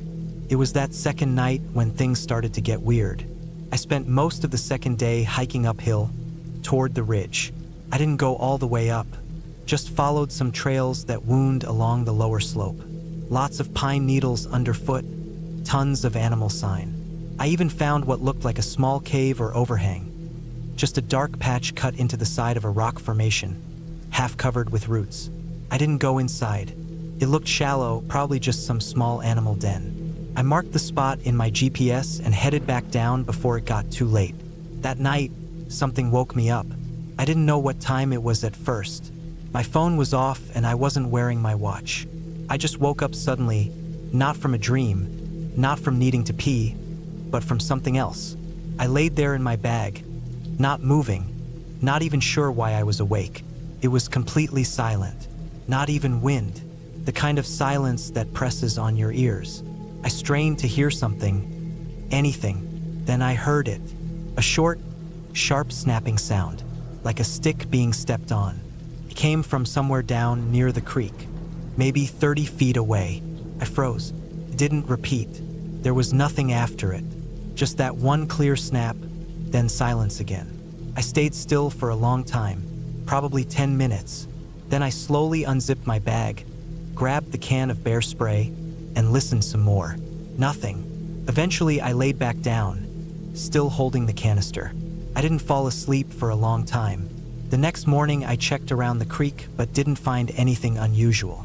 A few raccoon prints in the mud, some deer tracks, but nothing that looked fresh or heavy. I told myself it was probably just an animal. A big one, maybe elk or moose, but it had sounded deliberate. That day I stuck closer to camp. I walked maybe a mile upstream, collected more firewood, sharpened a stick just for peace of mind. Every once in a while I'd stop and look toward the trees, not even sure what I expected to see. I stayed up later that night, let the fire burn low. I didn't feel right gonna sleep too early. Not scared exactly, just on edge. I finally crawled into my tent around midnight. It was almost the exact same thing again. I was woken up by another sound. Only this time it wasn't a stick. It was a slow, dragging noise. Not loud, but long and steady, almost like something brushing against bark or being pulled through brush. Then silence again. Not even insects. I waited a long time. No movement, no voices, no other sounds. Eventually, I unzipped the tent and peered out with my flashlight. The beam cut through the dark, sweeping across trees, rocks, water. I saw nothing. I walked the edge of camp slowly, heart pounding. Still nothing. No footprints, no smell, just trees and cold air. I didn't sleep the rest of the night. That next day, I told myself I'd stay one more night, but I packed up some of my gear just in case. I had the feeling that I wasn't alone out there. Maybe some other hunter or camper was nearby. Maybe they were watching me for some reason. Or maybe it was someone passing through. I didn't know, and that was the part that ate at me. I hiked back up toward the ridge again. I didn't plan to. My legs just took me there. Something about the height made me feel safer, like I could look down and see if someone was moving below. I ended up sitting near that cave-like spot I'd found earlier. The dirt in front of it looked disturbed, more than before, like it had been recently dug at or walked over. I crouched down and brushed away some pine needles. There were boot prints, not huge ones, but not small either, adult-sized, and not mine. The pattern was different from mine, deeper too. Whoever it was had been standing right outside the overhang, maybe looking in, or maybe hiding. That was enough for me. I made my way back to camp fast and packed everything. I didn't care if it was getting late. I stuffed my gear, grabbed my bear spray, and started hiking back toward the car. I kept looking over my shoulder. Every gust of wind felt like something moving. I nearly tripped over a root when I thought I saw a shadow between trees, but it was nothing. I made it halfway back when I realized it would be dark soon. I didn't want to keep walking through the forest with no light. I found a flat spot, far off any game trail, tucked behind some thick brush, and set my tent up again. I didn't cook. I didn't even take off my boots. I just got inside and kept the bear spray next to my chest. I barely blinked all night. I didn't hear anything, but I couldn't shake the feeling that I was being followed. I thought about the boot prints, about the dragging sound, about the silence. Something was off about all of it.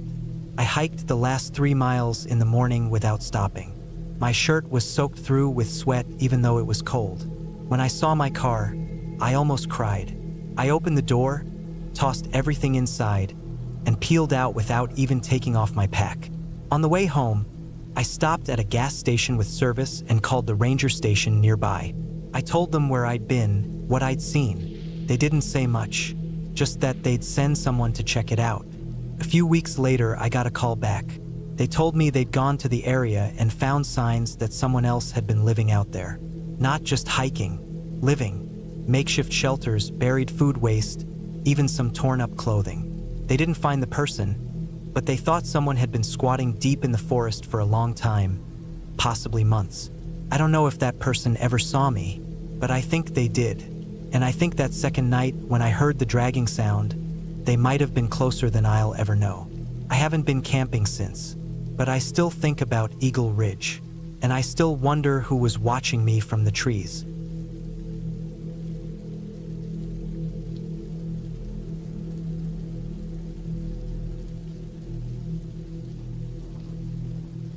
It was early October of 2016 when I decided to go camping alone for the weekend. I was 29 then, living in a small apartment just outside Harrisburg, Pennsylvania. I'd been working long shifts in construction for months without a break, and the pressure had been building. My back hurt all the time. My sleep was garbage. My mind felt overloaded.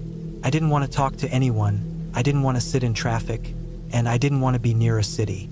I just wanted to go somewhere quiet with no signal, no people, and no deadlines. There was a state forest a few hours north around Lycoming County. Not a big-name park. Not one of those trendy spots that's full of vans and tents and hammocks hanging off every other tree. Just acres and acres of rugged forest, old logging roads, and scattered primitive campsites. I'd been there once before with my cousin years ago. It was the kind of place where you might not see another person all weekend. That was exactly what I wanted.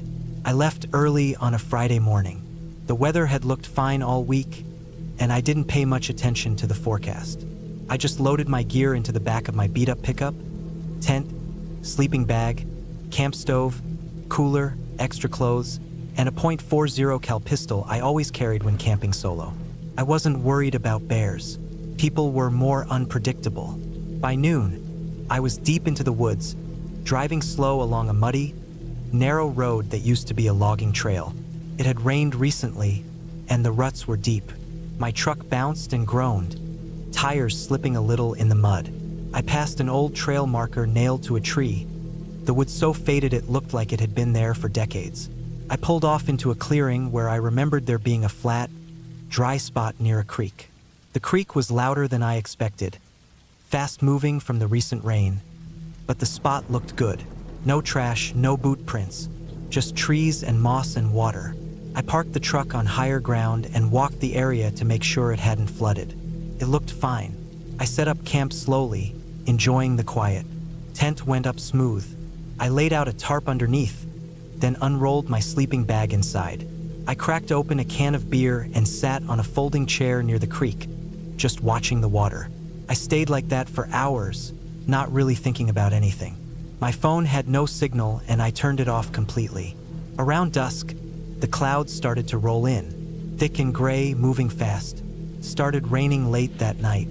A steady, cold drizzle tapping against the tent. I had dry wood packed up, so I managed to get a fire going under a makeshift tarp, just enough to cook some food and warm up. I ate in silence, listening to the rain hit the leaves. It wasn't peaceful exactly, but it was better than being home. Better than dealing with people. The rain got heavier after midnight. I was inside the tent by then, zipped up in the bag, listening to the sounds of the storm. Rain on nylon, wind in the branches, occasional thumps from the woods, pine cones or branches falling. I wasn't worried. The forest was alive with sounds. You learn not to jump at everyone. I didn't sleep great. The ground was cold and uneven. My back ached. Around 3 a.m., I got up to take a leak. I stepped out barefoot onto the tarp and stood in the rain, shivering, trying to keep my balance on the slippery ground. The woods looked like black walls on all sides. My headlamp barely pierced the dark. I finished up and crawled back in. Saturday was cold and wet. I made some coffee under the tarp and tried to stay dry, but the rain didn't stop. I spent most of the day inside the tent, reading an old paperback, eating jerky and crackers, trying not to think about work or bills or anything. Around late afternoon, I finally decided to hike up the hill behind the campsite, just to move around. I followed a barely visible game trail up through thick undergrowth, soaked to the bone within minutes. The ground was slick with wet leaves. I slipped more than once. About half a mile up, I found an old tree stand nailed to a rotting pine. It looked ancient. I didn't climb it, wouldn't trust it, but it meant someone hunted around here at least years ago. On the way back down, I spotted something odd, tire tracks in the mud. Faint, but there. Not mine. These weren't recent, but they weren't washed away either. Maybe a few days old. That didn't sit right. There weren't any other roads nearby. This road wasn't on any map. You had to know about it. I followed the tracks a little ways. They didn't go far, just off into another clearing, maybe 200 yards off the trail. At the edge of the clearing was a pile of debris. At first I thought it was just an old trash heap, but as I got closer, I saw it wasn't trash. It was personal stuff. A busted cooler, a couple of shredded sleeping bags, torn tarps. Rain had soaked everything. The fabric was discolored. There were cans scattered around, rusted through. Some old boots, one lying on its side, the other upright, both caked in mud. It looked abandoned, but not old enough to be forgotten. The boots still had laces. The sleeping bags weren't moldy, just torn and soaked, like someone had left in a hurry and never came back. I turned around and went straight back to my camp. That night, I couldn't shake the feeling. I kept thinking about those tracks, that pile of gear. Why would someone drive way out here, set up a camp, and just leave it to rot? Poured all night. My tent held up, but I barely slept. Every time I closed my eyes, I thought I heard something. Twigs snapping, water splashing, something moving outside. I told myself it was animals, just deer or raccoons. But I kept the pistol unzipped in the sleeping bag, right next to me. Early Sunday morning, just after dawn, I got out to take a look around before packing up. The rain had stopped finally, but the whole forest dripped and steamed with fog. I walked the perimeter of the camp and noticed something that made my stomach turn. A single boot print in the mud, right at the edge of the clearing. Not mine. Too big, wider, heavier, pressed deep like someone had stood there watching. There were no others, just the one. Like whoever made it had come up, paused, then turned around. I packed fast, real fast. Tent was soaked and filthy, but I crammed it into a trash bag, tossed everything into the truck bed without organizing it. I started the engine and got the hell out. The road out was worse than before. Mud was deep, and the tires kept sliding. I kept thinking I'd get stuck. Every minute I was afraid I'd see someone standing in the trees, watching. No phone signal still. I didn't stop. I finally reached the gravel county road after what felt like an hour. From there, I made it to the highway. I didn't relax until I was an hour from home. I never reported anything. What would I even say? That I found some old gear and maybe someone had been watching me? I didn't have a license plate, a name, nothing. But I never went back there again. Not even close. I still go camping, but not alone anymore.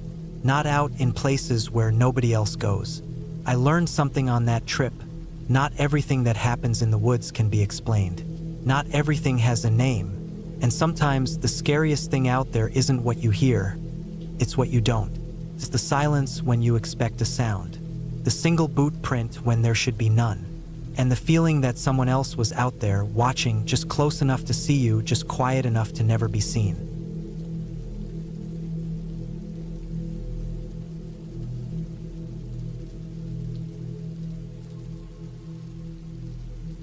I was 34 when I decided to take a solo camping trip out to northern Arkansas, somewhere just south of the Missouri border. It was May 2019, and I'd been living in Tulsa for a few years. Work had been stressful lately. Too many screens, too many emails, too much noise, and I just needed some real quiet. Not the kind where the AC hums and you can still hear cars in the distance. I wanted deep, thick, wooded quiet. I wanted to sleep outside, away from people, phones, and everything else. I'd picked a place after some map scanning and online poking around, Ozark National Forest, but way off the main trail past where any ranger station would be. I wasn't really supposed to be camping that far out. The clearing I picked wasn't even a marked site, but I figured no one would care, and I was careful. I wasn't littering or making giant fires. I had a small single-person tent, a bear-proof food canister, and just enough gear to last a few days. I drove out from Tulsa on a Thursday afternoon and hiked in from a gravel pull-off before sundown. I brought my backpacking pack, my boots, a knife, and a little emergency beacon just in case I twisted an ankle or something worse. It was just me. That first night was perfect. I barely slept, not from fear or anything, just excitement. The air smelled like pine and dirt and old water. I laid in the tent listening to cicadas and wind moving through the branches. The sky was so black it felt like space. I must have nodded off around 3 in the morning and woke up a little before 7. My body was sore, but it felt good. I made some coffee on the camp stove, walked around the clearing, and scouted for a better firewood spot. Just a quiet, easy morning. Around noon I hiked down toward a creek I'd seen on the topographic map. I brought my water filter and some snacks. I sat on a flat rock near the edge for a while, just watching the water slide over the stones. No sounds, no one else, no signs of other camps. Later that evening, I set up a small fire and cooked a freeze-dried meal. Sat on a rock near the flames, eating and watching the trees change color in the low sun. That was the second night. That night was when I started to feel something weird. Not panic, not even fear really, just a feeling that something was off. It started with a noise around 1 in the morning. I'd been asleep in the tent and woke up because I heard something snap, like a branch breaking. Not far, maybe 15 or 20 feet from my tent. That wasn't totally unusual. I knew there were deer and raccoons out here, maybe even black bears, but it didn't sound like any of those things. It was heavier, slower. I stayed quiet. I didn't move or unzip the tent. I just laid there, eyes wide open, trying to listen. A few minutes passed. Then another noise. 2 slow crunches of leaves. Then silence again. My heart was pounding. I told myself it was a buck or something passing through. But the next morning I went out to check, and there were no hoof prints. Nothing obvious. But near the edge of the clearing, where I'd heard the sounds, there was a branch that looked freshly snapped. Snapped clean, like someone grabbed it and broke it. I tried not to let it bother me. I didn't want to be that guy who gets spooked by his own imagination. I did my usual routine that day, made coffee, hiked a little further out, checked the map again, even marked some stuff with my GPS. But I kept thinking about that noise. Something wasn't sitting right with me. That night, I moved my tent a little closer to a rock wall that curved on the west side of the clearing. It gave me a little shelter and made me feel a bit safer. The woods were dead quiet after dark. Not even wind. That third night, around 2 in the morning, I woke up again. This time, it wasn't a branch snap. It was a sound like someone dragging something. Slow, rhythmic, like something heavy being pulled over the ground. My whole body tensed. I didn't breathe. I lay there frozen for probably 20 minutes. I heard nothing else. Just that one sound, and then nothing. Again, no scream, no crash, no definite sign of danger. But I was on edge now. I got out of the tent at first light and did a slow walk around the clearing again. I found something this time, about 20 yards from my tent. In a patch of soft soil under some moss, I found what looked like a heel print. Person's heel. Just one. It was faint, but too clean to ignore. I was the only one out here. There were no vehicles at the trailhead when I parked. No sign of anyone on the hike in. No voices, no trash. Nothing. Now I had a broken branch, a dragging noise, and a heel print. Still, I told myself it could have been old. Maybe a hunter from earlier in the season. Maybe it was mine. I tried to let it go, but I couldn't. Something was off and I knew it. That afternoon, I packed up some of my stuff and hiked it halfway back to the trailhead. I left it hidden behind a deadfall. I figured if I had to leave in a hurry, it'd be lighter going. I only kept essentials, my stove, food for one more night, the emergency beacon, knife, and some water.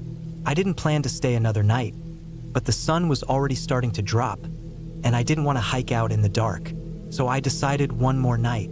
I barely slept. I was in the tent with the rain fly off, trying to fall asleep to the stars. I kept my knife close, tucked under my sleeping bag, and left my boots just outside the tent flap. I kept listening. My ears were working harder than my eyes. Sometime after midnight, I heard it again. The dragging, closer this time, louder, then a soft metallic click. I froze. Every muscle in my body locked. I had no idea what it was. Maybe something falling? Maybe a stick against a rock? But the rhythm didn't sound like nature. It sounded like someone trying to be quiet. I didn't move, just kept breathing shallow, trying to listen. Then I heard something that made my stomach drop. A zipper. A tent zipper. Not mine. Not that close, but close enough. There shouldn't have been any other tents. I hadn't seen any. I knew I was alone. I'd hiked far, and this wasn't a campsite. There was no one else out here. No voices, no fires, no flashlights. But someone, somewhere in the woods near me, had unzipped a tent. I sat up slowly. I put on my boots, didn't lace them, grabbed my knife. Then I opened the tent flap just a little and looked out. Total black. No movement. No moon. I waited. 10 minutes. Maybe more. Then I made a decision. I left everything but my knife and flashlight and started walking. Quiet. Slow. Away from camp. Toward the hidden pack I'd left earlier. Every 10 steps I stopped and listened. I didn't use the flashlight unless I absolutely had to. I walked like I was made of glass. I made it to the pack. Dug out my headlamp and checked for movement. Still nothing. I waited until first light, sitting behind a tree, watching the direction I came from. At sunrise, I went back to camp. My tent was cut. A long, clean slash down one side. Not torn, not chewed. Cut. My stove was gone. My food canister was open, but not dumped out. Just opened and placed a few feet from the tent. My extra boots were gone too. That's when I knew I wasn't imagining things. Someone had been watching me. I didn't wait. I packed what was left, took only what I needed, and hiked out. I didn't stop for water, didn't look back. When I got to the car, there was a note under the wiper. Just a torn piece of paper, folded once. It said, "You shouldn't camp alone." That was it. No name, no handwriting I recognized. I didn't report it. I didn't go to the ranger station or call anyone. I drove straight back to Tulsa, heart pounding, every turn of the road feeling like I was being followed. I still think about it sometimes, still wonder who was out there. A drifter? A hunter? Someone living off-grid? I don't know, but it was real. Not a ghost story, not a dream. I haven't camped alone since, and I don't plan to, ever.